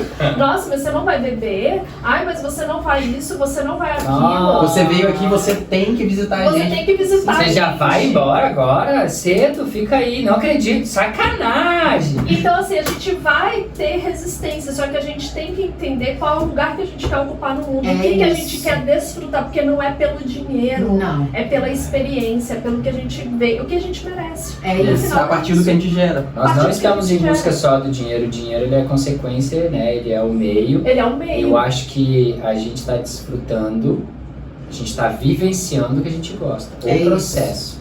Eu acho que o maior segredo é você desfrutar do processo. Exato. Porque se tu só pensar no resultado lá na frente, ele pode demorar anos. E aí eu vivo só pensando no resultado final, eu não vivo. Aí eu vivo ansioso. E muitas Aí eu vezes entro em depressão, porque o resultado não acontece. Por que é tão difícil a gente desfrutar o caminho, né? O processo? Parece romantismo falar isso. Agora, mas o que a gente falou pra vocês aqui no outro jantar da questão do Instagram, que a gente comentou hoje de novo. Nós não estamos no Instagram só pelo dinheiro, nós vivemos aquilo. A gente tá todo dia com aquela cara ali porque a gente não vê o Instagram como um trabalho mais. É a vida de vocês, né? É a nossa vida, a gente gosta de estar na rua, ver o insight e trazer pra galera. Não é cansativo, senão a gente poderia foi disruptivo pra mim. A gente Essa poderia conversa. colocar a plaquinha lá, uma fotinha, né? Um post dizendo fechado para as férias. Dia tal, dia aí não postar nada. Eu vi gente que fez isso. Abrimos às 8 e fechamos Eu às acho 8. que, eu vejo que é um ciclo, assim, né? É um ciclo como o livro O Poder do Hábito. A gente precisa ter recompensa, né? Então, você aproveita o processo, mas essa recompensa precisa chegar. Se você bloqueia essa recompensa, ela é qualitativa e quantitativa. Sim. Muitas pessoas desistem por não ter resultados, a gente vê muito isso na medicina veterinária. Total. Né? Não é à toa que é uma das profissões que tem muita entrega e acaba tendo pouco retorno e gera várias situações trágicas, como a gente vê. Então, na verdade, é um ciclo, eu preciso ter uma recompensa. Tem gente que bloqueia essa recompensa, né? Essa recompensa quantitativa, eu quero que venha alto. A minha entrega vai ser alta, a gente vai acabar tendo a recompensa proporcional à nossa entrega. Excelente. Né? E se você não entender bem esse ciclo, e isso não é de um mês para o outro, isso demora anos, como o Diogo disse, que você vai plantando, e chega uma hora que você colhe aí sim numa rapidez e num patamar Uma amiga gigantesco. sua falou, né? Vocês vão ver. Tem um uma dia amiga que pro falou outro, assim pra mim, ó, amiga, acredita e confia. A gente tava no início da Stout, aqui no não tinha Espírito vendido Santo. nada. A gente ainda não tinha criado nenhum... Tinha só uma mentoria. E na primeira turma só. E ela falou assim, acredita e confia. Quando começar, vocês vão falar, meu Deus, de onde tá vindo tudo isso? Porque vai começar. Só que as pessoas vão achar que, nossa, Do nada. pum, bombaram. Do nada. E você já vai ter começado há 2, 3 anos atrás. Total. E Entra acreditar nisso. Entra na exponencialidade, né? Aham. Aí é que nem fazer investimento financeiro, né? É. No começo você tem um pouquinho de dinheiro ali, vai tendo aquela rentabilidade e tal, vai dando um retorno. Só que vai aumentando, né? 10% em cima de 100 mil reais é uma coisa, 10% em cima de 5 milhões já é outra, em cima de 10 milhões é outra. Isso vai se tornando cada vez mais exponencial, né? E o confia é muito importante. Eu acho que essa parte do confiar, mesmo você tendo resultados ruins, acho que foi Tito que falou isso, que o resultado ruim, o fracasso vira hábito e o sucesso vira hábito. Total. Se você se acostuma com o fracasso, você fracassa e você Padrão. fracassa. Cara, e Padrão. Se assim, você se acostuma com o sucesso vira hábito e você tem um sucesso em cima de sucesso. E para isso você precisa trabalhar e acreditar, não é da noite pro dia. sim. E acho que assim, pra E ter paciência, né? evitar desanimar, é focar em dar o seu melhor. É fazer Sim. a melhor entrega. Se você Exato. fez a sua melhor entrega, cara, eu fiz minha melhor entrega. Se não serviu pra aquela pessoa, tá tudo bem, deixa ela seguir a vida dela. Sabe? Mas é fazer o nosso melhor, né? Uhum. E desfrutar do caminho. Eu acho que o que o Acho Diogo que trouxe é aqui total. a gente Muito. não se dá o direito, e na medicina veterinária é muito assim. Eu sei que, gente, eu convivi com muita gente da área, os meus alunos, o pessoal na época da residência. A gente não se dá o direito de desfrutar, muitas vezes. A galera tá confundindo desfrutar o caminho com o propósito. Exato. E aí romantizar a porra do Do propósito, propósito também. também. Pra mim, propósito, de fato, é você desfrutar o caminho. Você escolher aquilo que você gosta de fazer e fazer aquilo com prazer, ponto. Tá tudo lá, mas é fácil falar quando você já tem isso, já tem aquilo. Cara, mas olha como eu comecei. Exato. Meu não foi propósito do era nada. atrás no boteco? Não era, meu propósito não era esse, mas eu precisava passar por isso aquilo. pra chegar onde eu isso, tô hoje. Exato. E às vezes a gente vê as pessoas querendo pular milhares de degraus. Eu não vou caminhar um por um, vou dar esse pulão aqui. Não. Eu quero ser gerente. E aí, Não olha quero o que está pagar o preço. acontecendo. Não querem? Está acontecendo, né? Indústrias estão precisando de trabalhadores, não tem mais trabalhador de chão de fábrica. Faxineira está cada vez mais difícil conseguir. Né? Pessoas, balconistas, garçons, está cada vez mais difícil. Se fala em 14 milhões de desempregados no Brasil. E onde eu passo nas ruas, que alguém me corrija se eu estiver errado, bota no comentário aí no YouTube. Mas aonde eu passo tem uma placa precisando de alguém. O meu LinkedIn verdade. na área comercial pet tem Bomba. emprego a dar com pau de vendedor e promotor. Linhas pequenas, linhas médias, linhas grandes. Acontece que todo mundo só quer o grande. Exato. Todo mundo já quer ser gerente, todo mundo já quer ser supervisor. A gente tem alunos que Já quer recém empreender, entraram no cargo de promotor técnico, recém se formou e já está querendo fazer mentoria de gestor. Uma ansiedade muito grande, né? Atropelando, Então, não né? adianta. A nossa vida, a expectativa de vida no Brasil está em 80, né? 87 anos. Que porra é essa que com 20 você quer ser gerente? Os maiores empresários do mundo, os mais ricos nos Estados Unidos, ficaram milionários a partir de 50 anos. Tem com 20 querendo criar uma startup e ficar rico amanhã. E assim, uma coisa que a gente fala muito, inclusive é uma das... Um dos me fugiu o nome agora, do MedVet, um dos pilares não, um dos alinhamentos, uma das diretrizes, um dos princípios, obrigado, princípios. Um dos princípios, né, do MedVet Mentor, em grupo de mentoria, né, para carreira e negócio veterinário, é desapegar, né, do resultado e focar na ação. Em qual sentido? A gente tem que criar metas? Sim, é super importante para você ter o norte. Só que o que acontece muitas vezes? A pessoa ela pega a meta, que é para daqui a 5 anos, daqui a 10 anos, e ela fica apegada na meta. Então ela vivencia o agora apegada na meta, ela vivencia o amanhã apegada na meta. No resultado. No resultado, exatamente, no resultado. Só e que aí a ansiedade... Se a meta é para daqui a 5 anos, deixe ela lá daqui a 5 anos e foque no que você tem que fazer hoje. O que eu tenho que fazer hoje para daqui a 5 anos eu encontrar com a minha meta. Mas aí o que acontece? A pessoa bota a meta para 5 anos, daí no dia que ela tem que sair cedo, tá chovendo pra cacete no temporal, ela tem que sair cedo, ela pensa, mas meu resultado só vai vir daqui a 5 anos, hoje eu vou dormir. Exato. Hoje eu não vou sair nessa chuva, é só daqui a 5 anos que eu vou conseguir aqui. Joga pra Deus daqui 5 anos vem. Joga dentro do processo de coaching. A gente põe o... Se Deus quiser, vem. Dentro do processo de coaching tem uma ferramenta que a gente faz as pessoas terem, tipo, um chacoalhão quanto a isso, né? Porque a gente trabalha a construção da meta, mas vai construindo a trilha. E aí ela fala a jornada.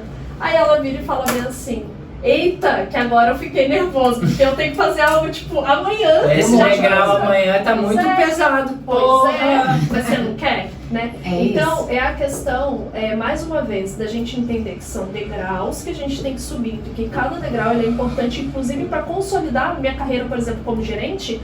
Ser promotor é importante. Como é que eu vou gerir alguém se eu não passei por aquilo antes, se eu não estou preparado no dia a dia para lidar com aquilo? Ser mentor, você tem que ter traçado aquele caminho, né? Tá cheio de coaching e mentor aí na internet, agora a internet vai potencializar ainda mais isso, né? Charlatões dizendo que podem ensinar algo que eles nunca ensinaram. A gente sempre fala que time você jogou, né? Da onde você vem? Como é que você está ensinando algo? Qual é a sua trajetória? E aí a gente vê coaching de livro, que o cara só lê livro, tá ali, mas ele não tem uma trajetória, ele só foi um fracassado a vida inteira. Então, tem bastante cuidado com isso. Vocês falaram de valores, princípios e pilares, né? O da Estalo é desenvolvimento, ação, transformação. Eu acho que esse é o caminho dessa jornada. Eu primeiro busco me desenvolver, aproveito esse desenvolvimento, escolho aquilo que eu quero. As pessoas pensam assim, o que eu faço para chegar na gestão? O que você precisa estudar? Gestão de pessoas, inteligência emocional, né? Autoconhecimento, fazer terapia, beleza. Tá, quanto tempo? Pelo menos 2 anos. Se eu quero algo, eu tenho que focar pelo menos durante 2 anos naquela metodologia, para daí sim eu alcançar aquele resultado. Se você conseguir antes, ok, mas saiba que a expectativa é de foco de 2 anos. Tem gente querendo ser algo, fazendo tudo. E quem faz tudo não faz nada. Não adianta, no nosso trabalho, eu e a Lari, a gente já se divide muito bem. Eu gosto muito de processos, Lari gosta muito de pessoas. Então, todas as vezes que a Lari vai falar, está sempre muito ligado ao humano, à comunicação, à forma de tratar. E o Diogo tá, a venda, a metodologia, o que tem que ser feito, como tem que ser feito, a disciplina. Então, a gente tem isso muito dividido, a gente se complementa e o nosso conteúdo é isso. Ela gosta mais disso, eu gosto mais daquilo. Então, se eu for fazer o que ela faz, por mais que eu tenha aprendido, né, com a dor, a ter que cuidar de pessoas e ser um professor também, eu posso me frustrar mais no caminho. Pra quê? Eu vou me frustrar se não é algo que, né, hoje eu posso escolher, porque eu já passei pela maior parte da dor, né? Perfeito. Então eu quero cuidar desses processos, eu tenho os meus assuntos que eu vou estudar mais. Nós temos isso como combinado. A gente não precisa estudar tudo junto. Então ela vai estudar aquilo que ela gosta mais, eu vou estudar o que eu gosto mais e lá no nosso trabalho a gente vai complementar. Aproveitar as forças de cada um, né? Agora deixa eu perguntar um negócio pra vocês aqui. Explica pra galera que tá assistindo a gente, quem é a Estalo Pet? A Estalo somos nós dois, né? Dois loucos que resolveram abandonar o mundo corporativo. Eu gosto de falar isso porque as pessoas têm medo de falar de cifras, né? Lari abandonou aí seus possibilidade de 30, 40 mil reais no mundo financeiro. Eu larguei um cargo de gerência de quase 25 mil reais por mês para tocar a Estalo, que se a gente falar que é propósito é romântico. Não, para tocar aquilo que nós dois como casal sonhamos, que é o nosso futuro com liberdade. Eu acho que esse é o maior valor meu e da Lari. Muito mais do que a questão financeira. Né? Quem nos acompanha sabe, a gente não está ali só pelo dinheiro, senão a gente já está fazendo um lançamento todo mês. A gente não faz lançamento toda hora, a gente gosta do que a gente faz.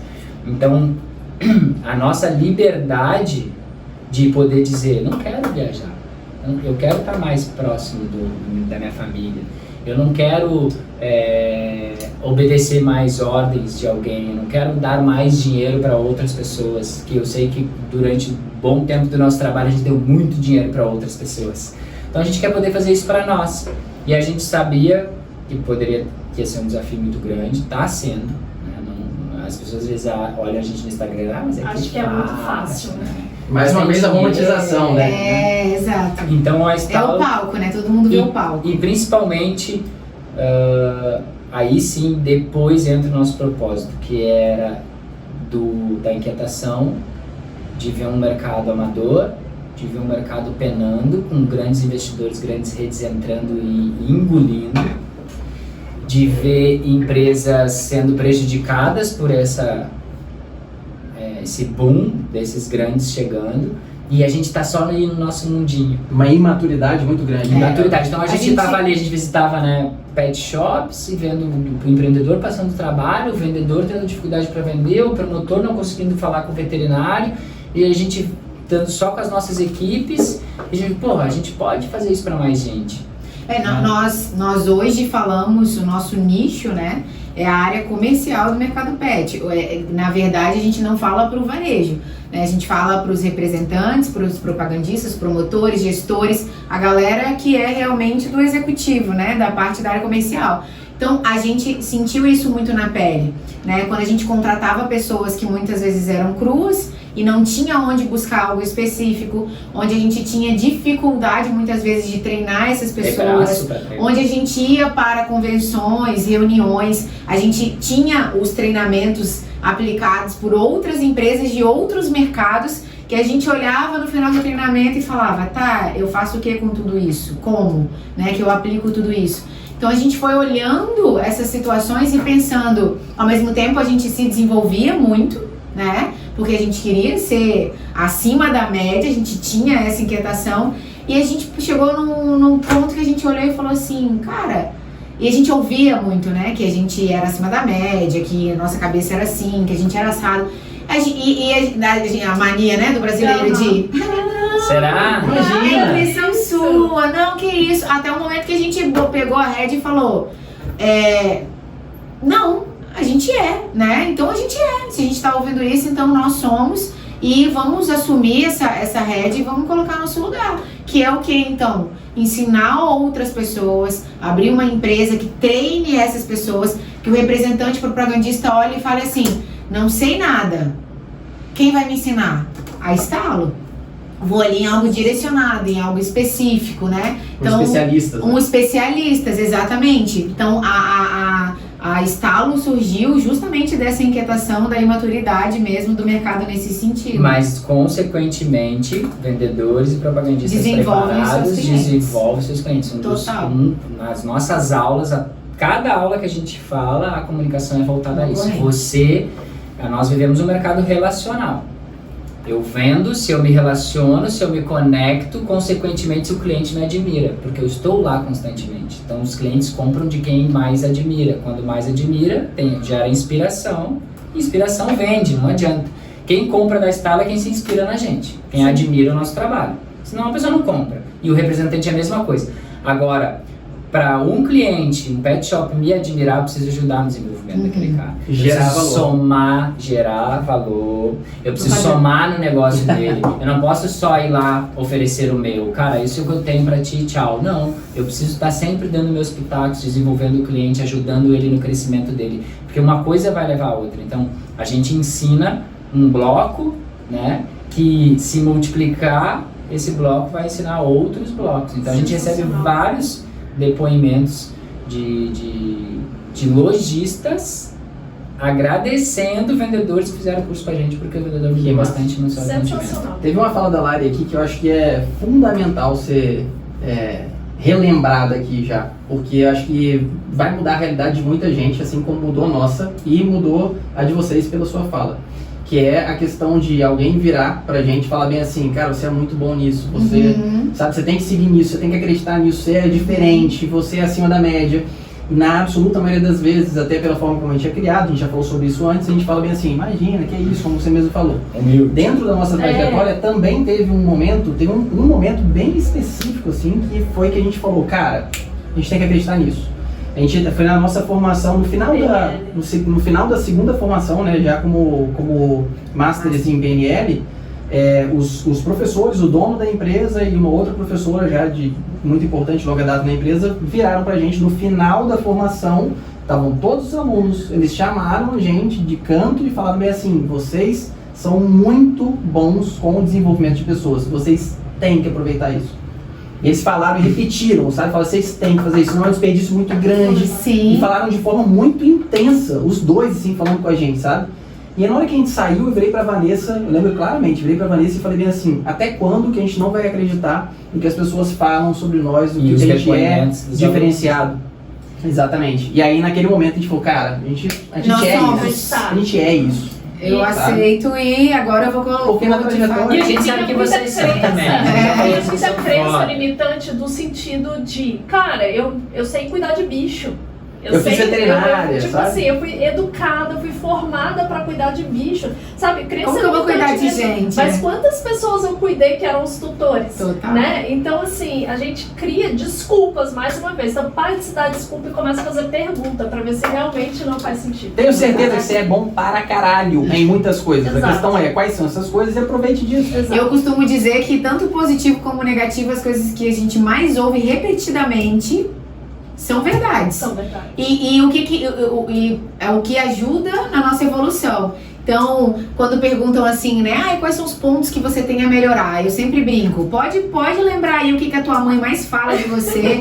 Você é muito teimoso, você é rabugento. Nossa, você é como você reclama. Você é desorganizado. Você é isso, você é aquilo. Não é que a pessoa é chata. Olha pra dentro. Cara, eu sou. Ao mesmo tempo, a parte boa, caraca, você se comunica muito bem. Nossa, você explica de uma forma tão clara. Você é muito criativo. Nossa, você é muito criativo. Nossa, você é tão organizado. Nossa, você tem uma metodologia assim, assado. São essas coisas. Se você quer descobrir as coisas que você precisa melhorar e que você manda bem, faz aí uma reflexão das pessoas que convivem com você, que nada mais é do processo do coach que o Diogo fez lá atrás, que é o que você já vai aí pegar vários ouros Google pra Forms, mudar. Agora tá bem Faz um forms e manda pra família, pros amigos, pergunta o que eles acham de você. E aí no escanteio, o que você vai ouvir de elogio não. Toda vez que você recebe um elogio, você fala assim, ó, muito obrigada, eu recebo o seu elogio. Eu faço uma analogia com presente. A gente não aprende que não se recusa presente. Elogios são presentes. Total. Olha que feio você recusar um presente. Cara, receba um presente, agradeça por ele e aceite. Você vai recusar um presente? Não vai, só aceita o presente. Uma forma de merecimento. Exato. Mas, cara, gente, que papo, hein? Vamos, só pra encerrar, eu quero fazer bate-bola, assim, rapidão, tá bom? Tá. Ai, meu Deus. Eu vou fazer uma pergunta, depois você vai fazer também. Ai, meu Deus. Vamos ver. Não, mas só rapidinho. Primeiro, o que move vocês? Ele pode ser na individualidade, tá? Nossa. O que move? Eu acho. Você vai deixar eu responder primeiro pra ficar pensando, né? Aquela vontade, assim, que vem de dentro, cara, o que eu quero mesmo é isso aqui. Acho que hoje o que nos move é de fato poder somar na vida das outras pessoas. De alguma forma, deixar um legado para as pessoas. Quando a gente recebe um depoimento após os nossos cursos, é tão gratificante ter depoimentos que a gente se emociona e chora. Porque a gente sabe que o dinheiro, ele é consequência daquilo que a gente está fazendo. Não que a gente não queira, a gente quer muito dinheiro, a gente sempre fala isso. E a gente pega pra nós. Também. Né? Mas eu acho que o que nos move hoje é poder ver aquela pessoa que está tendo dificuldade lá na rua, pegando o seu carro, estrada, sofrendo, ficando longe da família, tudo aquilo que a gente já passou, né? Ficando longe dos filhos muitas vezes para poder atender clientes grosseiros, para poder passar por dificuldades e ajudar essa pessoa a melhorar a sua rotina no seu dia a dia. Acho que para mim acho que é isso. Eu amo, eu vejo isso um pouquinho no Diogo também. Eu amo a sensação, e isso eu aprendi a aceitar e a tomar para mim, de ser importante na vida das pessoas. Quando as pessoas, eu sempre fui uma boa ouvinte, né? Então, eu sempre tive amigas que diziam pra mim, né? Ai, porque você me aconselha, sempre trazia situações e tudo mais. E eu nunca percebi aquilo. Ouvi diversas vezes, você tinha que ter feito psicologia. Tamo junto, então, você tinha que ter feito psicologia, nossa, você se dá super bem e tudo mais. E eu percebi isso, né, nos últimos anos. Eu gosto de ser importante na vida das pessoas. E não é nenhuma arrogância dizer isso, né? Quando as pessoas trazem assim, nossa, que nem a gente tava falando aqui, aquela frase que vocês disseram, aquilo que você falou, Lari nossa, quando a Lari falou isso, fui citada no TCC, foi uma frase, uma exatamente. frase que ela trouxe, que a gente pode até encerrar com essa frase. A frase foi a seguinte, não espere, olha aí, ser grande para fazer. Faça para ser grande. Poxa. E teve uma aluna que pegou aquilo e ela aplicou de fato. Ela, 21 aninhos, assim, e tá começando a voar, né? E tava começando a voar alto, né? Baixo não.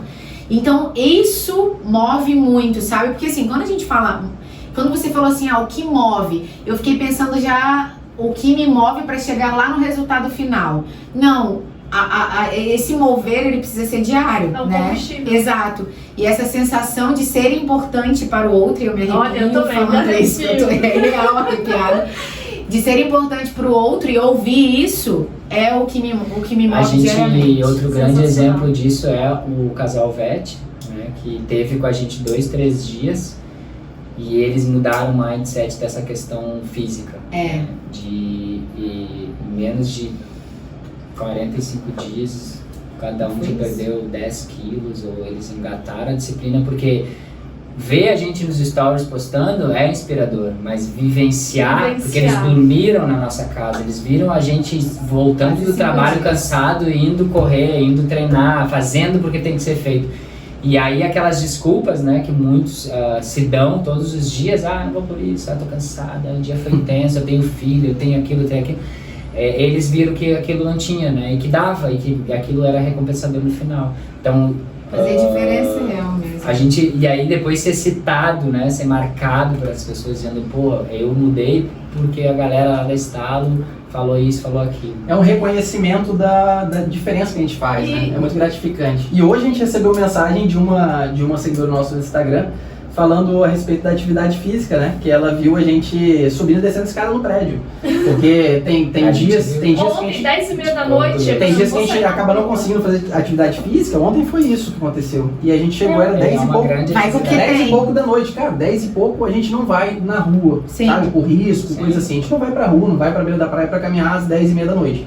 Cara, mas vamos pegar a escada. E aí foram 18 andares, descer 18 andares, subir 18 andares e, pô, é o que tem que ser feito. E aqui isso motiva, né?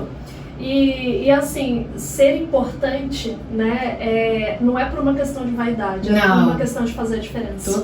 Tá muito linkado, tá a mensagem ligado, mais né? uma vez, né? É gerar valor, né? Muito massa. E por fim, você vai fazer a pergunta? Mais uma pergunta. Só pra gente finalizar de fato. Mais uma pergunta, muito simples. Se vocês pudessem deixar um recado para as pessoas, todas as pessoas que estão assistindo a gente, que vão assistir agora, amanhã, depois de amanhã, ou daqui a 25 anos ou mais. Uma mensagem pensando não só no trabalho, mas pensando na vida dessas pessoas. O que você diria para elas? Olha, eu acabei citando a frase, né? Mas é a frase que eu sempre gosto de falar, que é exatamente essa, porque é a frase que faz a gente virar, a gente falou da chave mestra, né? Que é exatamente isso. Muitas pessoas esperam algo acontecer, né? Quando eu tiver dinheiro eu faço alguma coisa. Quando eu tiver 5 pós-graduação eu faço alguma coisa. quando, e vive numa espera constante que leva a uma frustração. Então não existe outro caminho senão fazer para ser ou ter algo que você deseja, né? Por isso que essa frase faz tanto sentido e para quem pega o download vira muito aí as coisas durante a vida, que é isso. Não espera ser grande para fazer, faz agora o que você precisa fazer, o que tem que ser feito para ser grande. E ser grande, mas Larissa, eu não quero ser grande, ter coisas grandes, eu não quero, não. Acabamos de falar do exercício. Se eu quero perder 10 quilos, um exemplo, eu preciso fazer porque tem que ser feito para daí chegar no meu peso que eu almejo, né? Se eu quero comprar um apartamento, eu preciso agora fazer o que tem que ser feito para comprar o meu apartamento. Cabe para tudo na sua vida. Não espera. Faça agora para você alcançar e ser grande no que você quer para você. Assuma seu papel, né? Exatamente. Não espere ser convidado, assuma, né? Exatamente. O meu recado seria olhe mais para dentro. Né? Comece todo esse processo que a Lari está trazendo, complementando o que ela está trazendo, olhando para dentro, quebrando as suas crenças que te limitam, desbloqueando, porque não adianta querer só, porque o querer está no emocional, né? E o fazer tá no racional, é ligar os dois, porque a partir do autoconhecimento é que a gente começa a ter autoconfiança, que começa a acreditar mais que a gente pode, que a gente começa a ligar o foda-se. Então o meu recado é ligue o foda-se, porque ninguém vai pagar os seus boletos, ninguém vai fazer por você, e o mundo tem 8 milhões de pessoas e muitas delas nem estão nem aí porque você está fazendo. Então não tem por que você deixar de fazer preocupando-se com o que os outros pensam. Até porque você só consegue saber em que você quer ser grande se você aplicar exatamente isso, né? Olhar pra dentro de você. Senão, o que eu quero? O que eu quero? Tem gente que nem sabe, né? Coragem. Coragem pra fazer. E o resto acontece, é natural. Muito massa, excelente. Bom demais, cara. Quero mais. Gostei. Nossa, espetacular. ficaria. Próximo a gente vai lá pra casa de vocês. Vai ser em julho. Final de julho. Final de junho, início de julho estaremos no Congresso Então tá bom, Medvet. vamos pro sul, galera. E quero fazer um convite para quem não nos segue nas redes ainda, @estalovendas. Mudou agora de Estalo Pet para Estalo Vendas. Segue lá, que a gente tem muito conteúdo sobre vida, tudo que a gente trouxe aqui, e muito sobre vendas também. E tem certeza que você conhece representantes, promotores, né? Porque aqui a gente tem muitos médicos veterinários que assistem. Então aproveita, fala aí pra galera do nosso perfil. E se você também quiser aprender mais dessa veia comercial, a gente tá ali pra ajudar. Pode seguir, divulgar, com certeza, vale muito a pena. Independente se é da área comercial ou não, aprenda com eles, que eles têm muito a te ensinar sobre vendas. Quem tá clinicando aí também tem muito chão aí que pode aprender com eles e vai aprender só de seguir eles no Instagram. No próximo assunto a gente fale de vendas na veterinária. Muito obrigada pelo convite. Obrigado de coração. E antes da gente realmente finalizar, a gente falou sobre a frase que está na caneca, essa caneca é da Medvet Mentoring, nosso programa de mentoria de carreira e negócios veterinários. E a gente teve a honra de contar com Diogo e Lari para poder dar uma palestra, uma aula para a galera do Medvet Mentoring. E a gente gostaria de agradecer, né, de uma forma simbólica, trazendo para vocês aqui o presente de vocês. Teremos a caneca da frase da chave mestra. Caneca do Medvet Mentoring. Vou tomar muito whey nessa É uma caneca exclusiva, ó, só a galera que participou. Não vou nem abrir, que eu já sei que eles têm. Então, muito obrigado. Muito obrigado mais uma vez. Eu acho que o projeto que vocês estão criando desse modelo, ele é totalmente diferenciado, porque foge do técnico, né? Sim. É um bate-papo leve e que vai trazer muito conteúdo para a vida de muitas pessoas. E através da vida de outras pessoas, né? Parabéns. Então é fantástico. Parabéns. A gente admira demais o trabalho de vocês. Igualmente. A gente aprende demais com vocês e a gente se inspira também nesse casal aqui, então siga, gente. Tamo junto. Tamo junto, gente. Valeu, galera. Beijo. Acho que agradeço. Abraço.